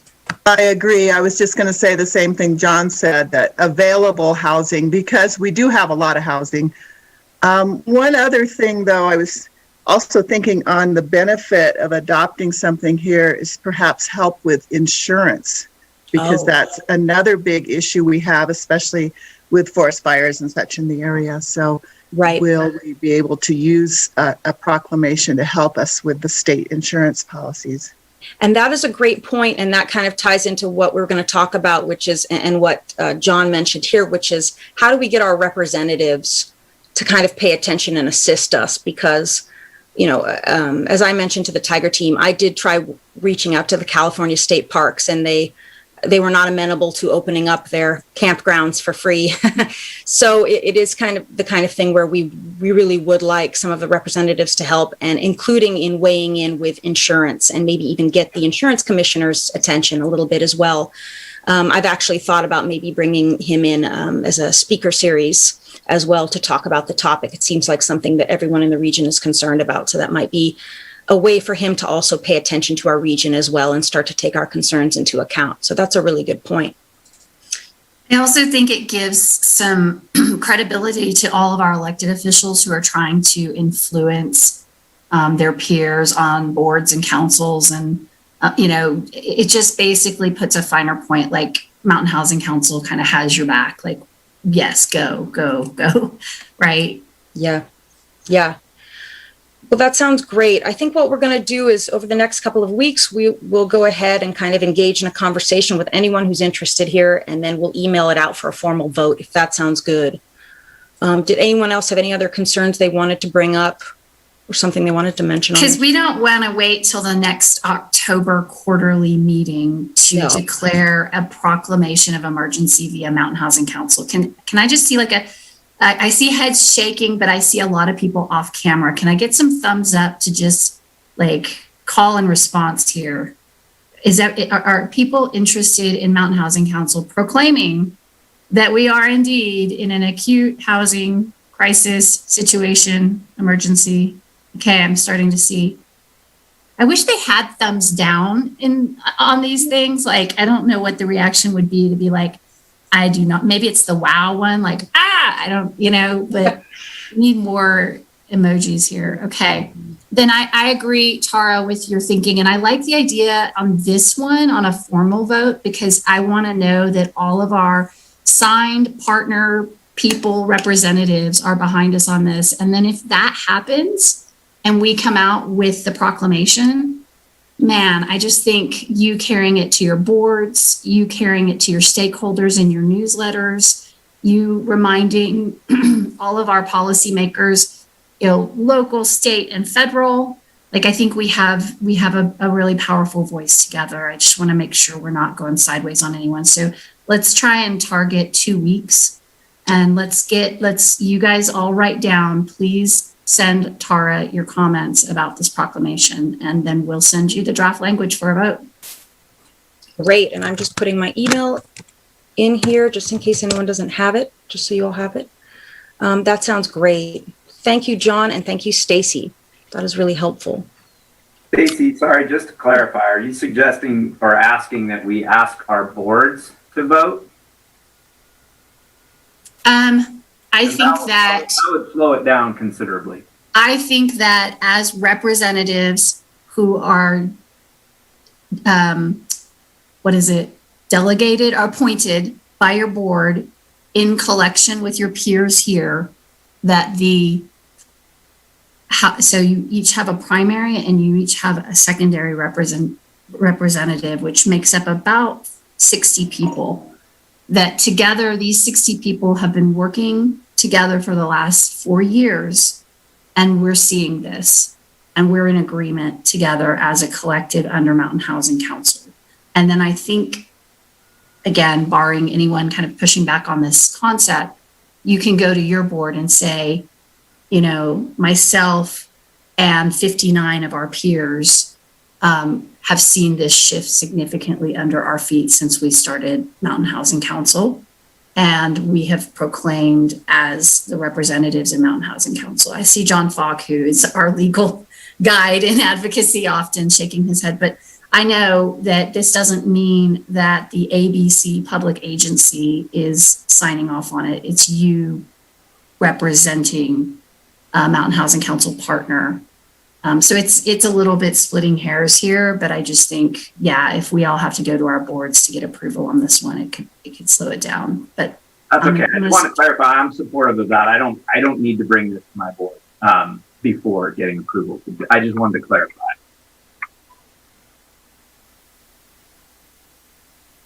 Great. Okay. That sounds good. Well, again, we will be in touch with you all about this and move quickly on it over the next 2 weeks. All right. And with that, I'm going to go ahead and move on to our next group, which is directly relevant to the emergency declaration, which is the regulatory relief program group, and kind of what they came up with as their top 10 ask list. So I'm going to go ahead, Emily Setzer, I'm assuming I'm going to go ahead and still present on your behalf. I think she's just want to double check. Okay.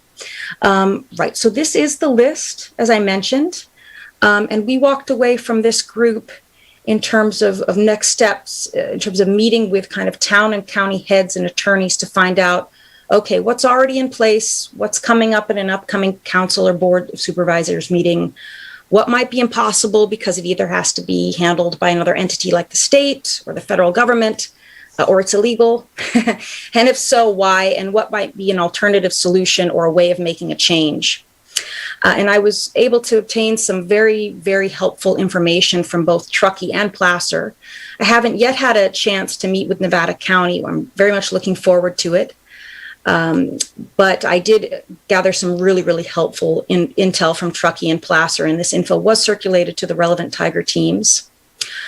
In this next slide, I'm just going to kind of touch on some of the less complicated info for some of these top 10s, and kind of this next slide has the top 10 idea, and then it has the intel and the feedback that we got from that.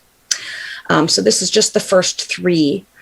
This is, again, I'm just going to touch on some of the less complicated ones, and just kind of note for all of you that at the same time, we are hunting down solutions for everything that you all suggested prior to our emergency meeting in late June. This is really, again, just what the Tiger team thought, okay, this what sounds like short, immediate emergency solutions that we can maybe do in 120 days. Let's look into it. Let's meet with kind of the officials on it and just kind of get some initial intel. So this is kind of the initial intel that we got on this top 10 list. And it does tie into some of what our partner updates will be discussing a little bit later, and some of the positive news coming out of that as well.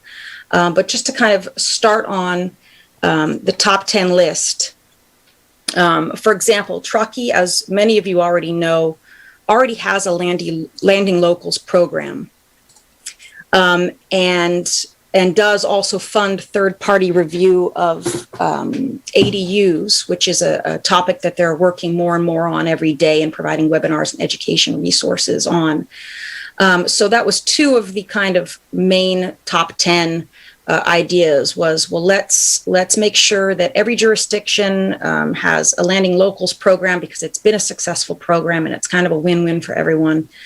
And let's make sure we fund third-party reviews of ADUs, because in some jurisdictions, this is a really helpful housing tool that can be done relatively quickly compared to, for example, building an entire new apartment building or house. Truckee is also going to talk a little bit later about some adjustments they might be making to their landing locals program, which will be exciting. And Placer is actually going to be considering a landing locals program at its Board of Supervisors meeting in 4 days. So that's really positive news. Placer at the same time, at the same meeting, is going to consider a safe parking program, which, if you don't know what that is, because I did not know what that was, it's basically an official program that's set up to allow people to use parking lots to stay in their cars, to camp, and it provides a kind of security and safety for folks who do utilize that space. So they're going to be considering that on the 27th. They're also going to be considering removing the limits on camping and RV occupancy on private property inside the jurisdiction. That was another top 10 idea, because it is something that other cities are doing through their emergency declaration, like Crested Butte, Colorado. Placer is also considering limitations on short-term rentals. That was one of the top 10 lists that this Tiger team came up with. Placer is going to consider that on the 27th as well. And then at its next board meeting, it's going to be considering zoning amendments to allow tiny houses, and that's on August 31st. And tiny houses on wheels being able to be parked on private property was something that came up also on the top 10 lists, with, of course, the caveat that due to certain TRPA regulations, this likely would not be possible inside the basin at this time. And so that is something I'm going to follow up with this Tiger team on, which is what work do we need to do with TRPA in order to kind of expand some of these housing solutions in an acceptable way that's in compliance with the regulations. Placer and Truckee are going to be, as I mentioned, discussing some of the impressive progress they've made in furthering deed-restricted programs during their partner updates this morning. And that'll be really exciting. So deed-restricted programs and possibly prioritizing them, or at least putting them forward as a tool that can be used, was something that came up in the top 10 as well, ask list. And in addition, A few measures that it turns out would likely have to be handled outside of the jurisdictions also came up on this top 10 list. Christina, if you want to go to our next slide. This included, for example, mobile home conversion ordinances.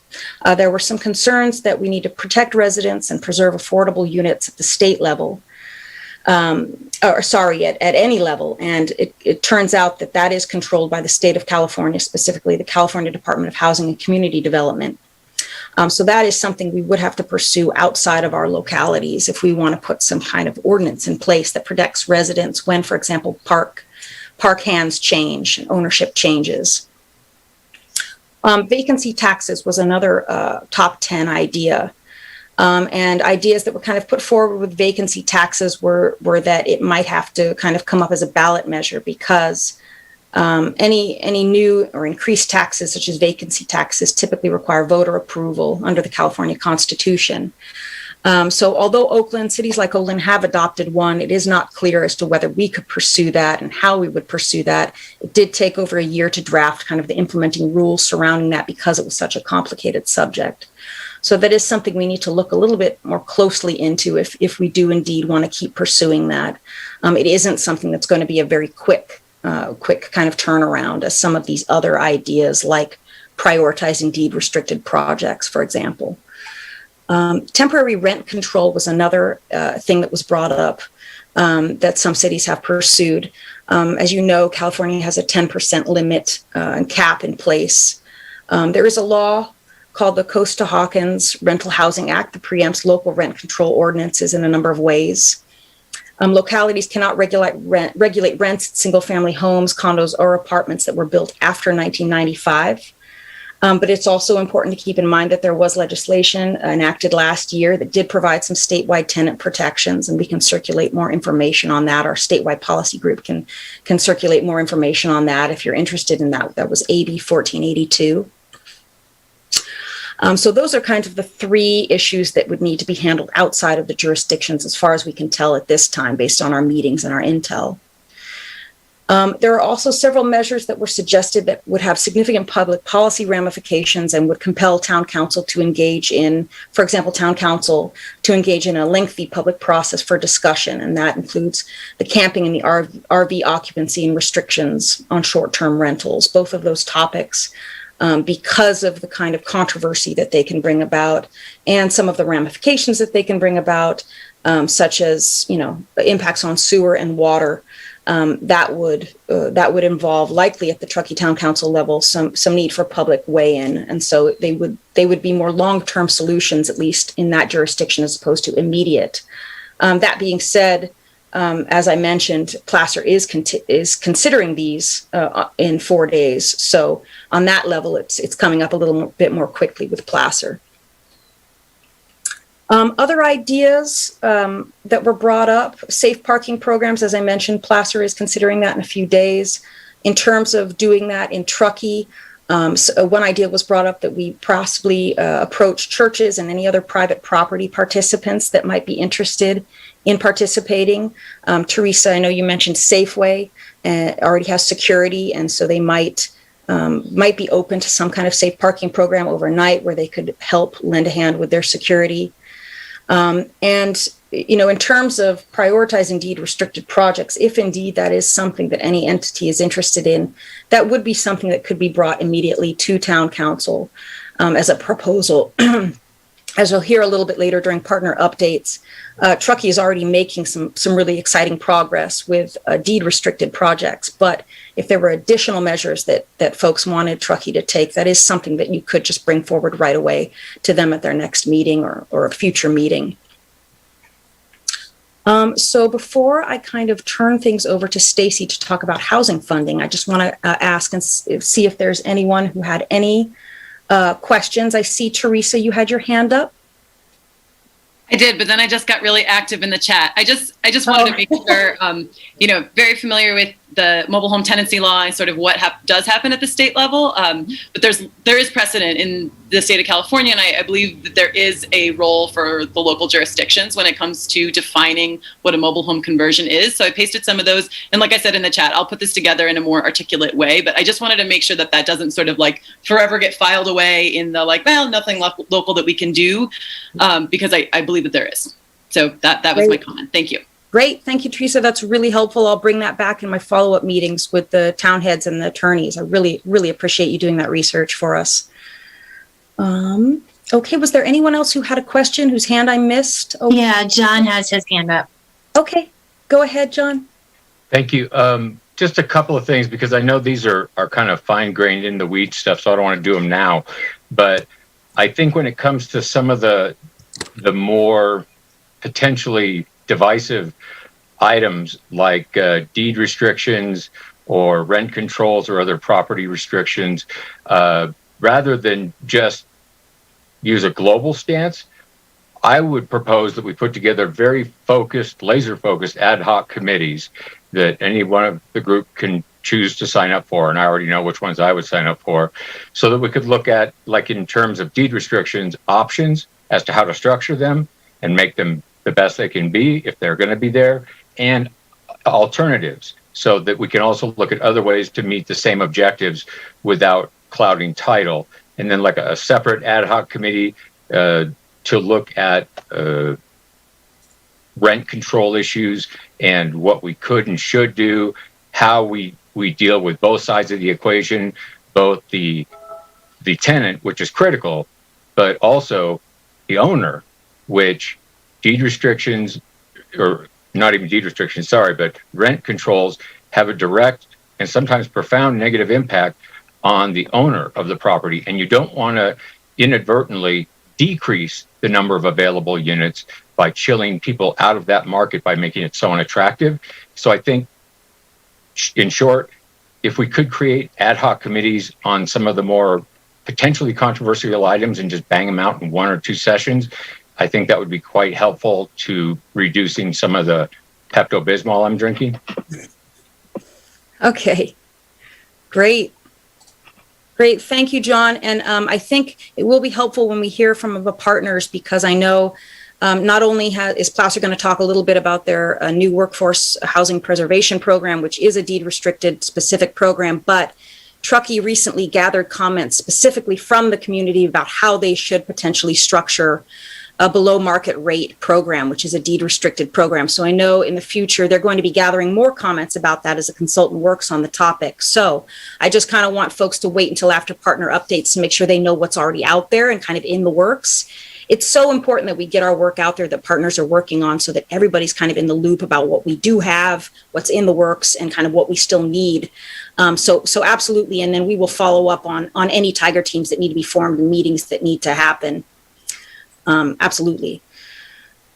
So with that, in the interest of time, I'm going to go ahead and move ahead, if that's all right with folks. Stacy, why don't you go ahead and start talking about the Housing Solutions Fund, which was another Tiger team that we had, and just kind of mention a little bit about what we have set up at TTCF. Sure.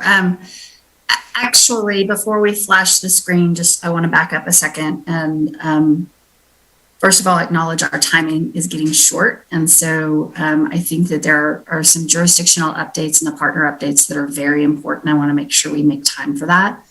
But I also think that if our partners who are in the weeds of all of those things can be prioritized and then succinct, we might not get up to every single partner update to keep this on track. And the reason why I feel like this is a priority is because this is coming out of a month-long sprint since our emergency meeting, in which many of you have been working in this together. And so that's just kind of my comment on timing here and priorities. So the housing funding has been something on everybody's mind for quite some time. And I think just the perspective here is, number one, we as a community recognize that we need more funding resources to support families and individuals with down payments, rental assistance, We need gap financing in order to help developments, large and small, come into fruition. And we need more sustainable mechanisms to make sure that those opportunities for financial resources can be brought to bear. And I just want to acknowledge the work of the town as well as Placer with TBID and Measure U. That has been a significant step. And I think that the private developers are trying to come to the table and still not able to cobble together the resources. And so TTCF kind of simultaneously in launching Mountain Housing Council, which is this regional collaboration, also launched the Housing Solutions Fund because we felt like there was a needed philanthropic mechanism to put together exactly what we were talking about. Our first grant out of that fund was to Landing Locals to help them get started on long-term rental assistance. The second deal that we did was with the Truckee Artist Lofts in partnership with the Martis Fund and private philanthropy and TTCF's own impact investments. And so this was the most complicated thing that TTCF has ever done in bringing resources to bear to actually make real housing happen. So we value this partnership and believe that this is a necessary capacity in the region to keep the conversation alive, to keep ourselves accountable to it, to align strategy, resources, and all that stuff. But when it comes to receiving donations and facilitating dollars into these really complicated deals, it really is the purview of the TTCF board and not decided among 28 partners. So we needed a separate mechanism, if that makes sense. And this particular deal took us 4 years and it just made it through our audit, which means we're all good and clean, and that makes us feel really good. And so now we're on to the third deal. And the third one is a small infill project, 6 units. We're in partnership again with Martis Fund on this one. So we now are looking at 2 examples in which we've been able to facilitate more complex financing, 76 units, bigger tax credit related thing. And now we've got this smaller one that is more of that kind of middle class local workforce and not big tax credit, not big public funding. And so, there are a lot of different entities now coming into play in the region, and it's very exciting because it means new strategy and more programs and partnerships. And TTCF has not dedicated Mountain Housing Council staff to raising the dollars for this fund. That has been purely myself and the board. We would love to see this fund grow because we think it plays a role, again, in that gap financing, flexible, nimble community capital that can, actually influence other money to come to the table. That whole Truckee Artist Lofts piece, it went 4 rounds at the state to compete. And every time the partners had to keep bringing money to the table to be more competitive across the state. And so when the funders group out of the emergency meeting came together to talk about we need more resources like this, we put our fund on the table to say, this is already up and running. We just haven't been at TTCF. We don't want to assume that we're turning Mountain Housing Council into a fundraising mechanism for a fund that we oversee. So I wanted to just share that. And the fact that the partners are saying, yes, we want to see that fund grow. I want to also say that fund still sits at the TTCF fiduciary level. So and this gets into even just the employer conversations and wanting to raise dollars to support their employees or just the workforce in general. We as a charitable entity can't take dollars, let's say an employer comes to us and says, we want to put $500,000 into your housing solutions fund. And therefore, we want to tell you that you should build that over here for our workforce. We are limited on that ability. Our C3 status says you have to be kind of common good, public good, community benefit, not benefiting one employer or one donor's needs. So if Mountain Housing Council wants to use their voice and platform to raise more flexible community capital in the way that I just described, the TTCF Housing Solutions Fund is set up and established to do just that. If we were to get $5 million tomorrow in that fund, we would grow the programming. We would add staff to help put those deals together better.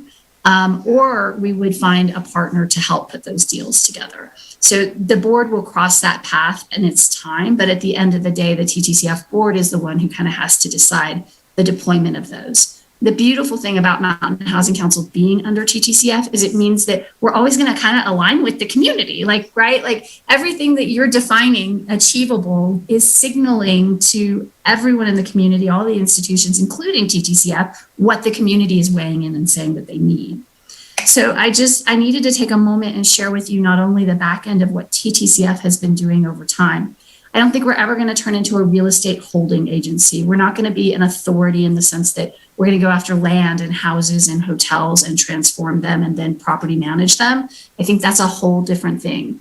But when you talk about housing trust, a fund dedicated and entrusted to be used for a purpose of something, i.e. achievable local workforce housing, then you kind of already have that in place and don't need to set up a separate organization. It's kind of what I'm bringing to the table. But in order to do that, TTCF has to build out the capacity because I can't just repurpose Tara to go fundraise for this fund now because Tara and Christina are Mountain Housing Council programs, and it's funded by many of you who are on this call today. And it just wasn't ever intended to take a program and raise money that program has no fiduciary responsibility over. So I'm going to stop there and invite anyone to ask questions or comment on that. That's great. Thanks, Stacy. Does anyone have any questions? Follow up? All right, great. Thank you, Stacy. All right, Sean, if you wouldn't mind giving us a quick recap of what the Identifying Sites, Immediate Sites group talked about. That would be great. I think we just have one slide for that. Sure, no problem. I can be pretty brief. Yeah, so a group of us met to discuss a process really for identifying some really short-term summer sites. I think our discussions primarily focused on looking for like campgrounds, existing campgrounds, maybe private property that could be used to set up some of these short-term sites. We tried to focus on public spaces in recognition that those would likely be easier to deal with, and knowing that we could try to work directly with the agencies involved.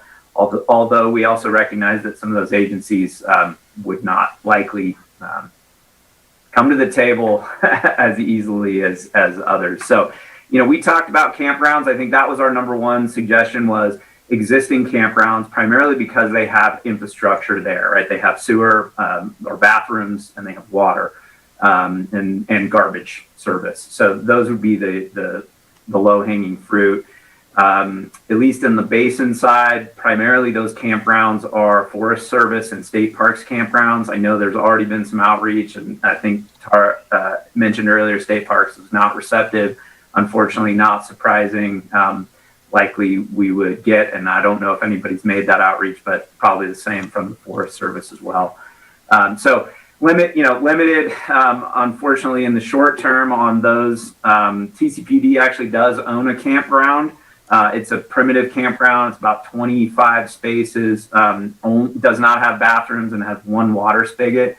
Unfortunately, because of lake conditions this year, it's being used. It's adjacent to our Lake Forest boat launch. We're the only public boat launch still open in California, and so that campground is being used for overflow boat parking to minimize impacts on the local neighborhood. So not an option. We did also talk about some other options, like potentially doing some outreach to local recreation centers and other types of facilities that may have showers, bathrooms, those types of facilities, to see whether there was an option to allow some parking and then some use of their facilities for local workforce uses. I think that's the summary of kind of what we talked about. Great. Thank you so much, Sean. And just so folks know, obviously this is what I mean by overlap. We have not only overlap with the resource that we're hoping to provide to all of you and work with all of you to get your specific info needs on inventory, but also that if we do have a proclamation in place, that perhaps we can approach some of our representatives to kind of get some help and get some access to some of these campgrounds and form an actual program. I feel like, our challenge is in accessing the forest land and in California state park land, but I feel comfortable approaching our rec centers and saying, hey, what do you think about a program where, we provide a discounted rate to local workers to access your facility? That was a fantastic idea that I think Kylie or Teresa had in the group. And I think it's great, but we really need that access to the campground as well so that it makes sense. So I'm hoping that those kind of overlap and come together.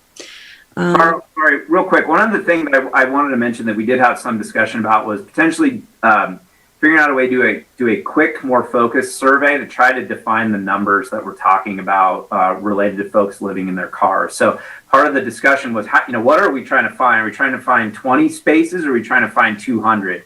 And so there's certainly a need out there. We know there are folks staying in their cars. It's not clear to anybody what the magnitude of those numbers are. And so I think that would be important. Having some data to help us inform, what the magnitude of the issue is and what we're trying to solve would be helpful. Yes, that's a really good point. We have been in discussions about data that Mountain Housing Council or another entity may want to fill in that basically hasn't been done with the housing needs assessment, whether that's the magnitude in terms of people living out of their cars, whether that's the environmental impacts of what a lack of housing or housing challenges are doing to our region, kind of what's needed to kind of open up other solutions is something we've definitely talked about by way of data and is kind of an ongoing conversation I know we want to have with all of you. So just in the interest of time, I want to make sure our partners have plenty of time to talk about all their accomplishments. I'm going to go ahead and just quickly go over what our employers talked about, because that was also a really important Tiger team as well, and a very active one.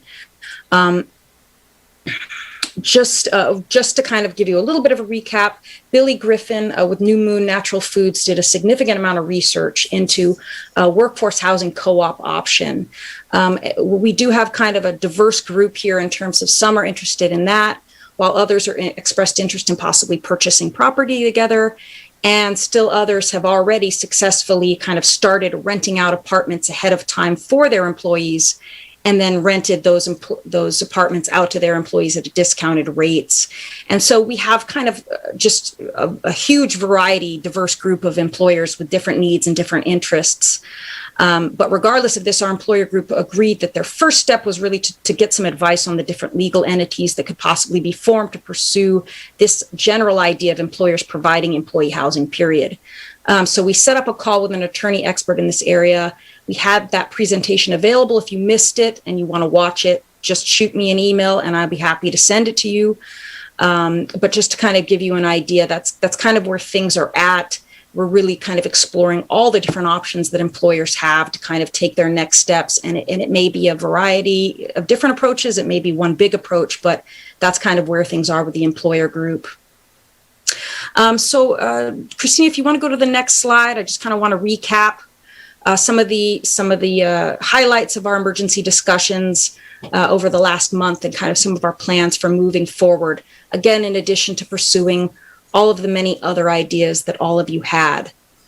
So with that, I do kind of want to move on to partner updates. And I'm sorry, we're going to turn things over to Stacy as we launch into partner updates, and she's going to go ahead and kind of talk a little for a few minutes before we do those partner updates, and then we'll kind of open things up to questions before public comment. Stacy, do you want to go ahead with that? Sure, thank you. And if you can just turn the screen off again.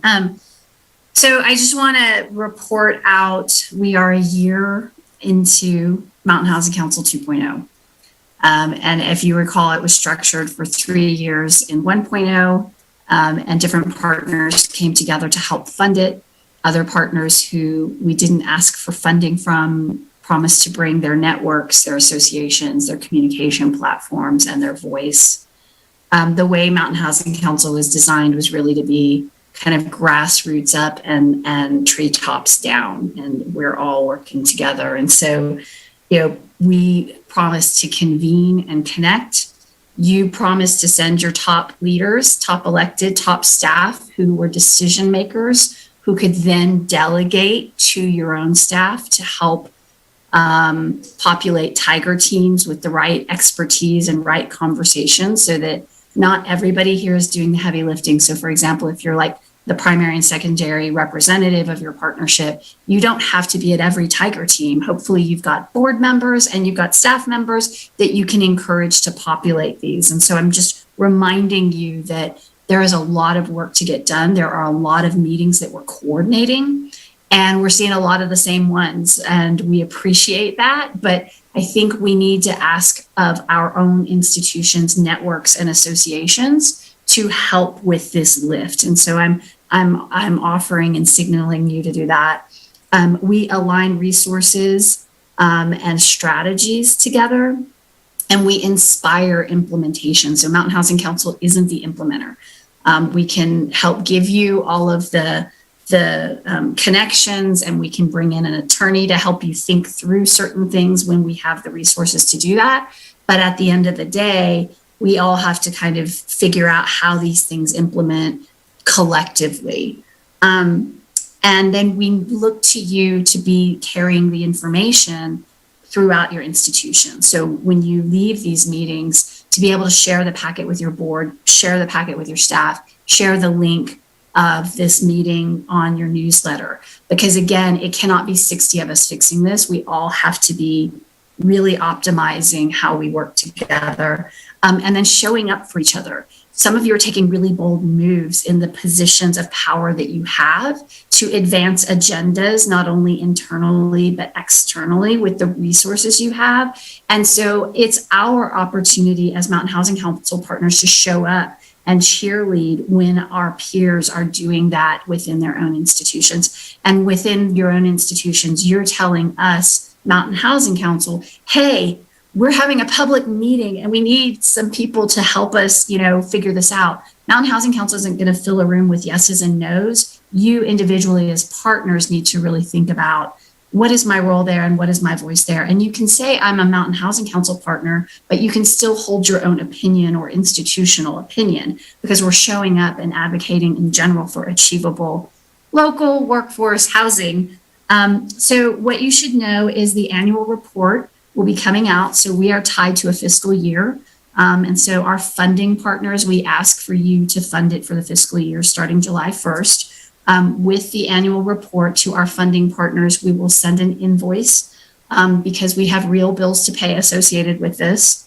In 2.0, it was a time for people to renew their commitments to us. And so we did see several of our partners who were funding this effort not go forward with 2.0 as a funder. And so TTCF graciously raised another $135,000 to fill that gap. And we were whole with all of the partners. But in 1.0, we have a partner who hasn't paid, and it's leaving us with a significant funding gap and challenges, especially as the fiscal year and all the work has ended. And so I've raised an additional $40,000 to fill what is looking like a $165,000 gap. So I just need our partners to know that there's real work, real people, real meetings, all tied to a work plan. And that's the other piece I want you guys to know is in 1.0, our work plan was very flexible to be in service to you, a council. And we have a work plan tied to some of our partners who need to create contracts, which is fine. But sometimes those are very rigid. And like the emergency meeting is a perfect example. An emergency meeting was not part of a work plan that we, negotiated a year ago. And you want us to be flexible to then dedicate an entire month following through on 5 Tiger teams. And so what I ask of this group is just to recognize like 2 human beings, neither who are full-time or running this, and we need the depth of your organizations to show up to do the work. And we need, and I'd rather honestly be raising the money for the Housing Solutions Fund for real housing than raising the money for this, because we all agreed that this was important. So I just, sorry, I don't like to sound like a mom, but I wanted everybody to just hear, like, this is very real and we feel it every day and we're living and breathing and eating it. And we're showing up for you guys. And so we need to all be accountable to what we said we wanted to do. That's all. Thank you. Great. Thanks, Stacy. All right. With that, I'm going to launch into partner updates. Shauna and Yumi, would you mind going first, since you guys just had some movement, pretty exciting with your BMR program?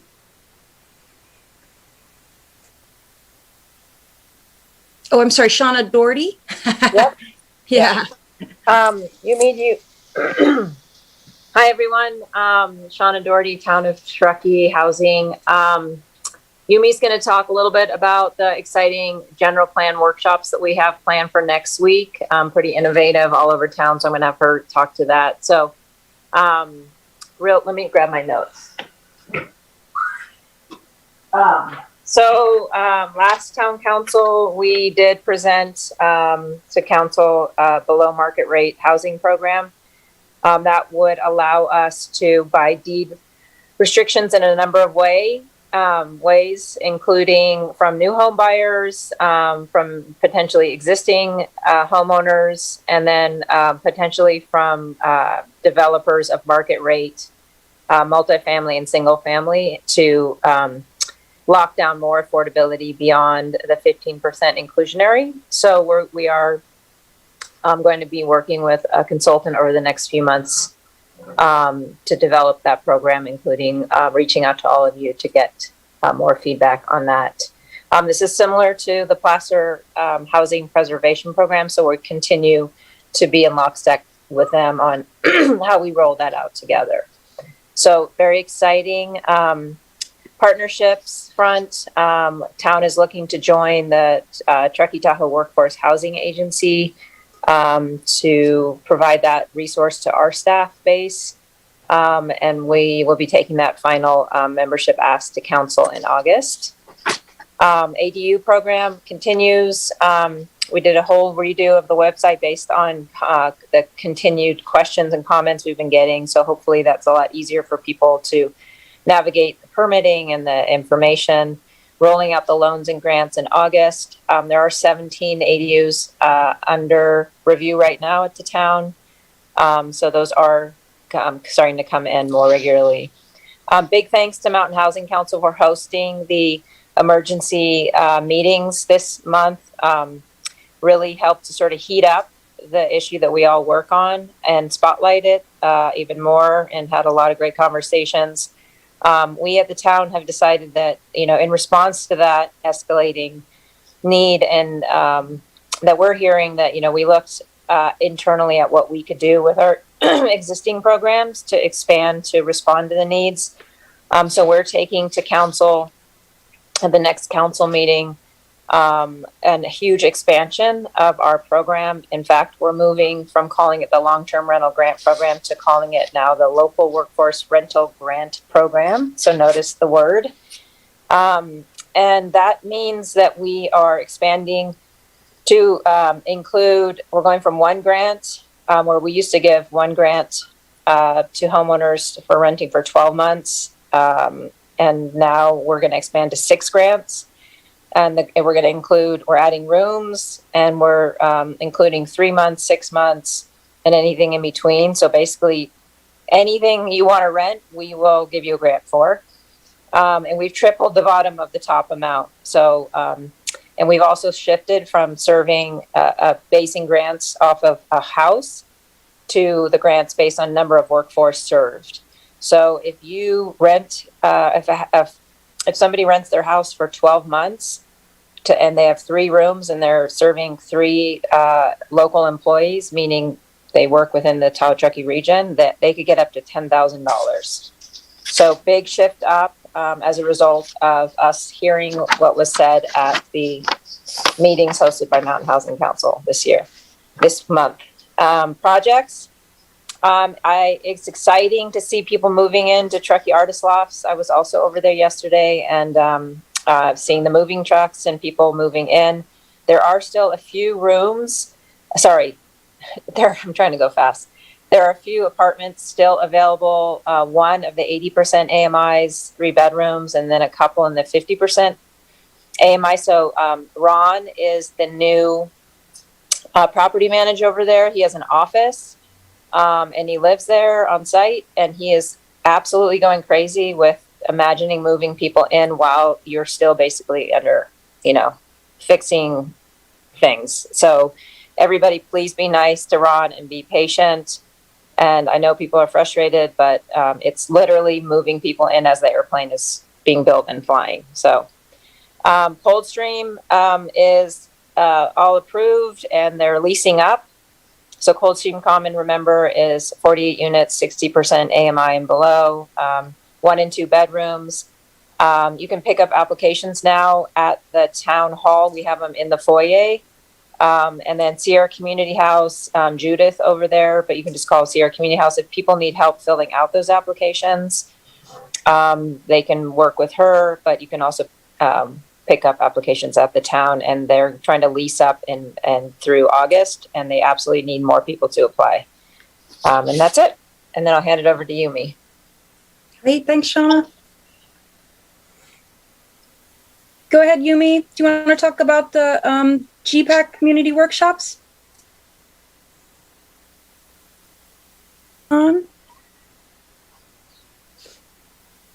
Yeah, so just so everyone knows, the network is down at the town, so we're all just cobbling together communication. So Yumi, I know, is calling in.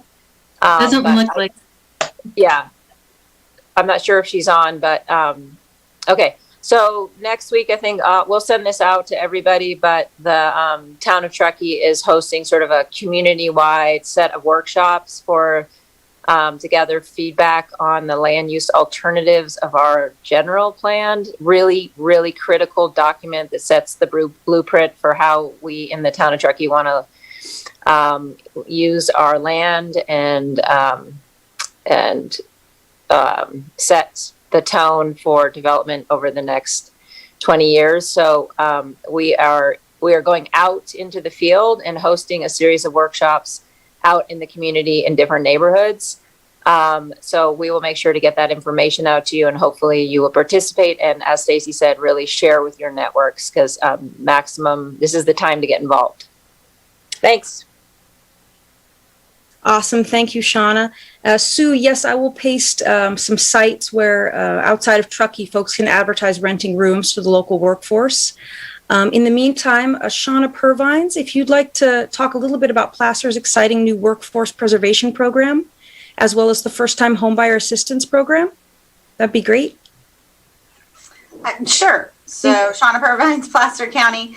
I'll hit some highlights for Placer County, and then also talk a little bit about what to expect at the board meeting on Tuesday. So yes, first, we did launch on July 12th, the Workforce Housing Preservation Program. This is the, program that was similar to the Indeed program.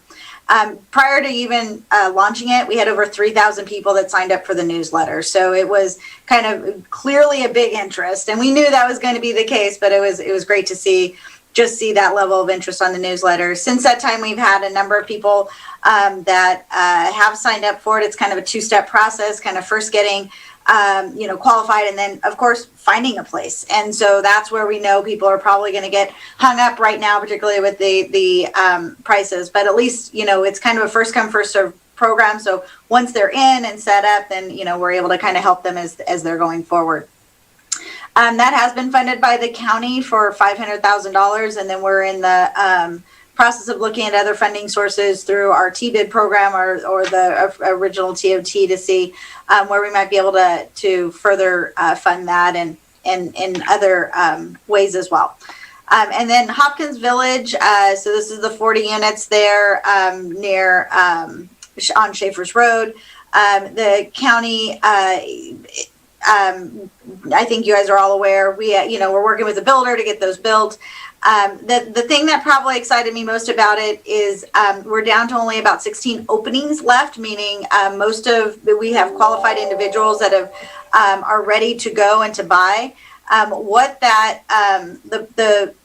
Both the pleasant surprise in that was by giving what we did find out, and it's what we had hoped and what we believed, but now it's really proving to be true, is that when we were able to kind of stop time a little bit and allow homeowners or potential homeowners the opportunity to get qualified and get their down payment together and be prepared, albeit these homes are anticipated to be sold at that 180 or higher AMI, we actually are seeing qualified individuals at that 120 or below.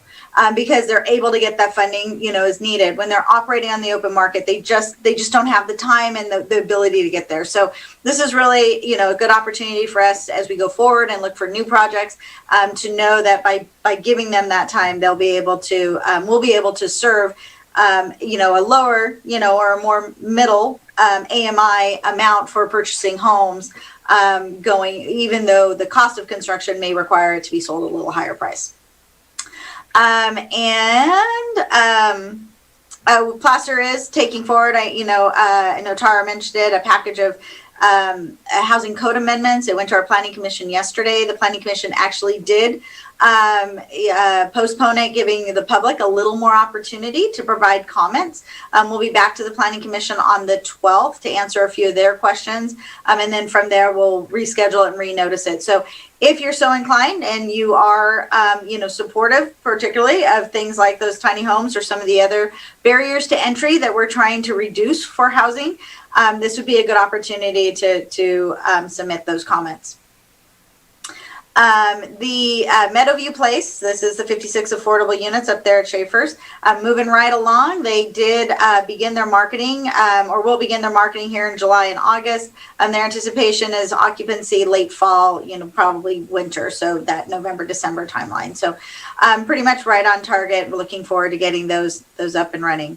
TRPA, they may want to share this information as well, but they are taking a package of code amendments regarding accessory dwelling units on July 29th. And so we're looking forward to those. Those will be bringing in the basin area, the TRPA and the California rules just a little more in alignment for that one.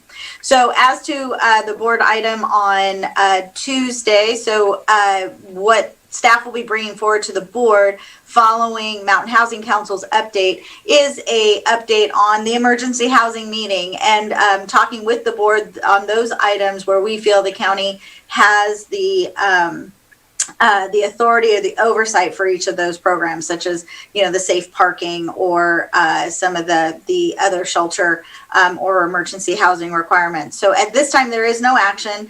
It's an opportunity for the board to provide some feedback on some of those programs that they would like us to move forward on. After that meeting, we will then take their input back and develop programs, and then those would have to come back for an actual approval. So just wanted to make sure, it's a good opportunity to get your thoughts in with the board as they're deliberating on some of these items.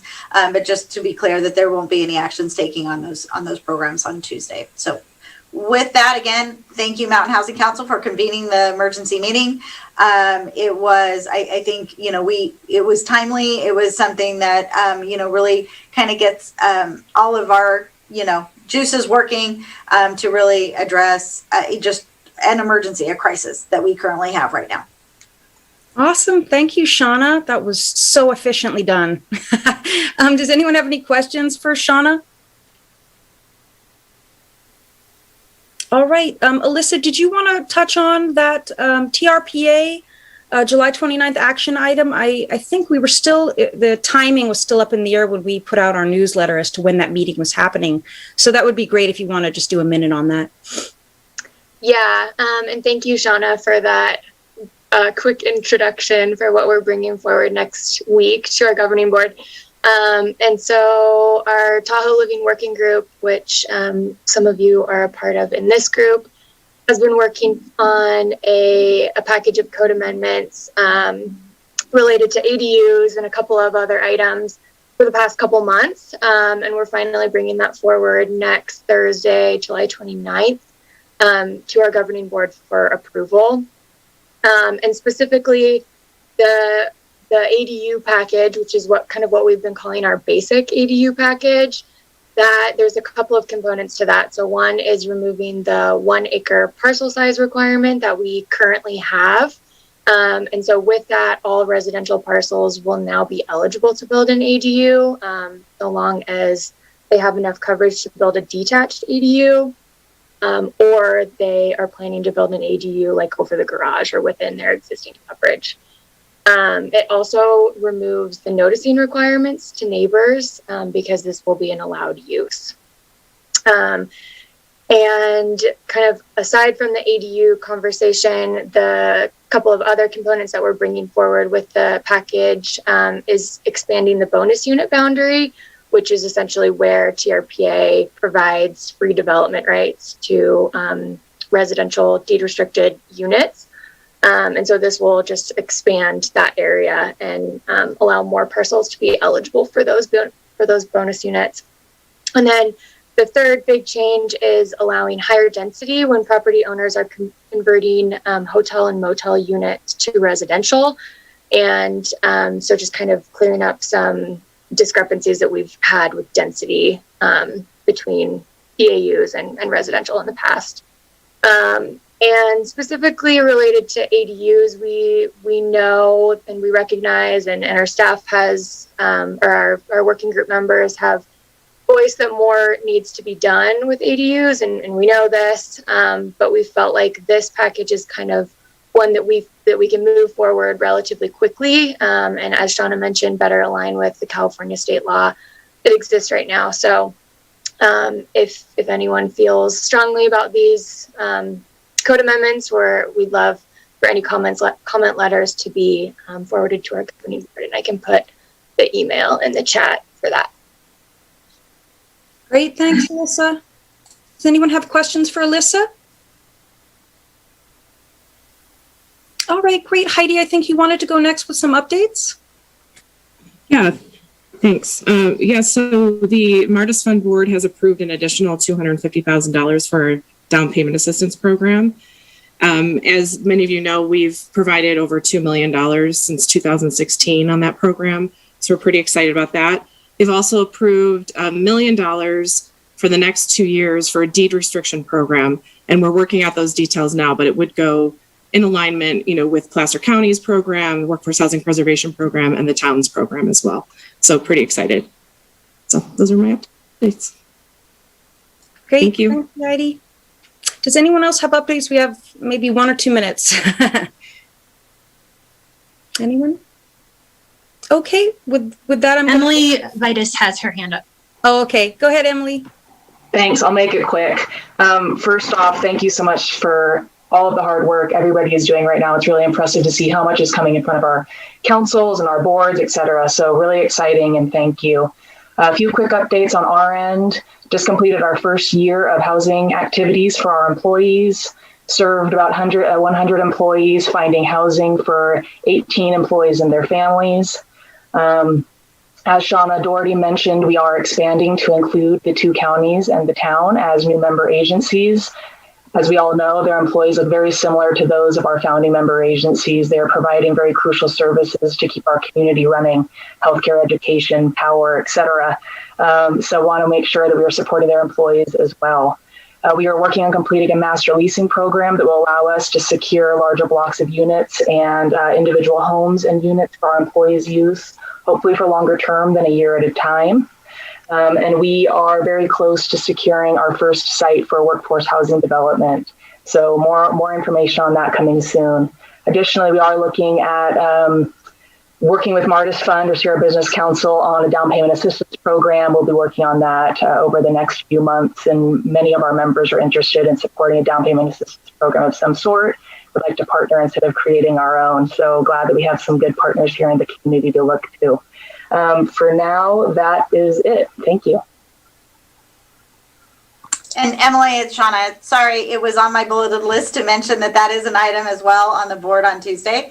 Placer County will also be joining, and we're very much looking forward to it. I'm sorry I missed that one. No worries. Thanks. Great. Okay. Tara? Yes. I just wanted to remind everyone, because I heard rental assistance mentioned, thanks to contributions from Martis Fund, from Town of Truckee, and from other private foundations, TTCF, we have funding to provide rental assistance to those who do not qualify for the state and county programs. We are also official partners with the state, with the county, with Placer County on helping people get to that state emergency funding as well. So as much as we hope the eviction moratoriums will continue, if you know anybody who has back rent, please connect them with us and we will help them out. Thank you. Great. Thank you, Teresa. Does anyone else have any partner updates?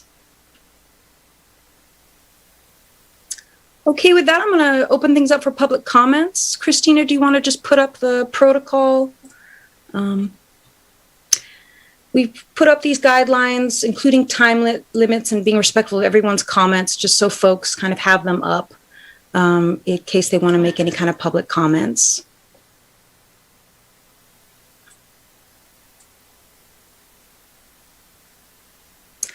All right.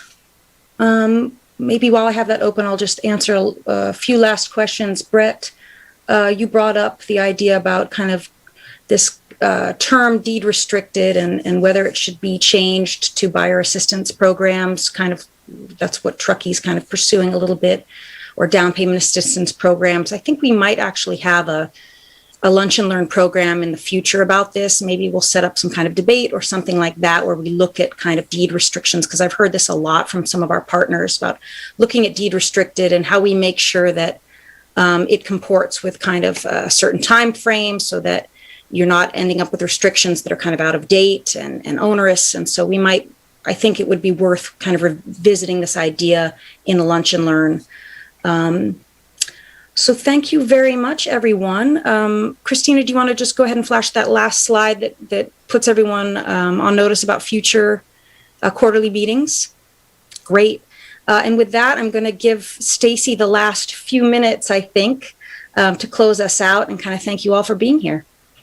Oh, thank you. Yeah, I just am blown away at all the work that has taken place in the last month. And I love watching how all of these partnerships continue to build upon and strengthen each other. This work is hard. We're playing the long game here. And we've known that for a while, and it only continues to strengthen us as a community. But more recently, we definitely felt so much of a significant shift. And I just love seeing the creativity that is coming out of each one of your shops. And thank you so much for all that you're doing.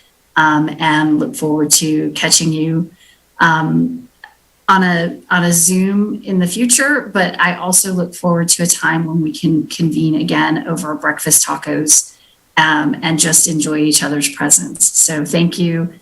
Stay positive, and enjoy your weekend.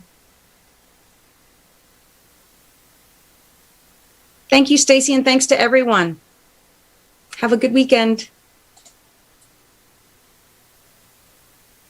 Thank you. The recording has stopped. Thank you.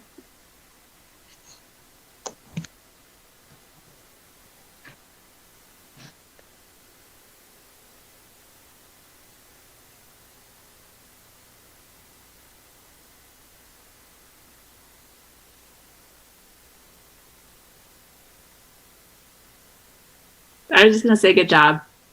I see Tara's off, but good job. She did a great job. Christina, you did a great job. I feel like there was so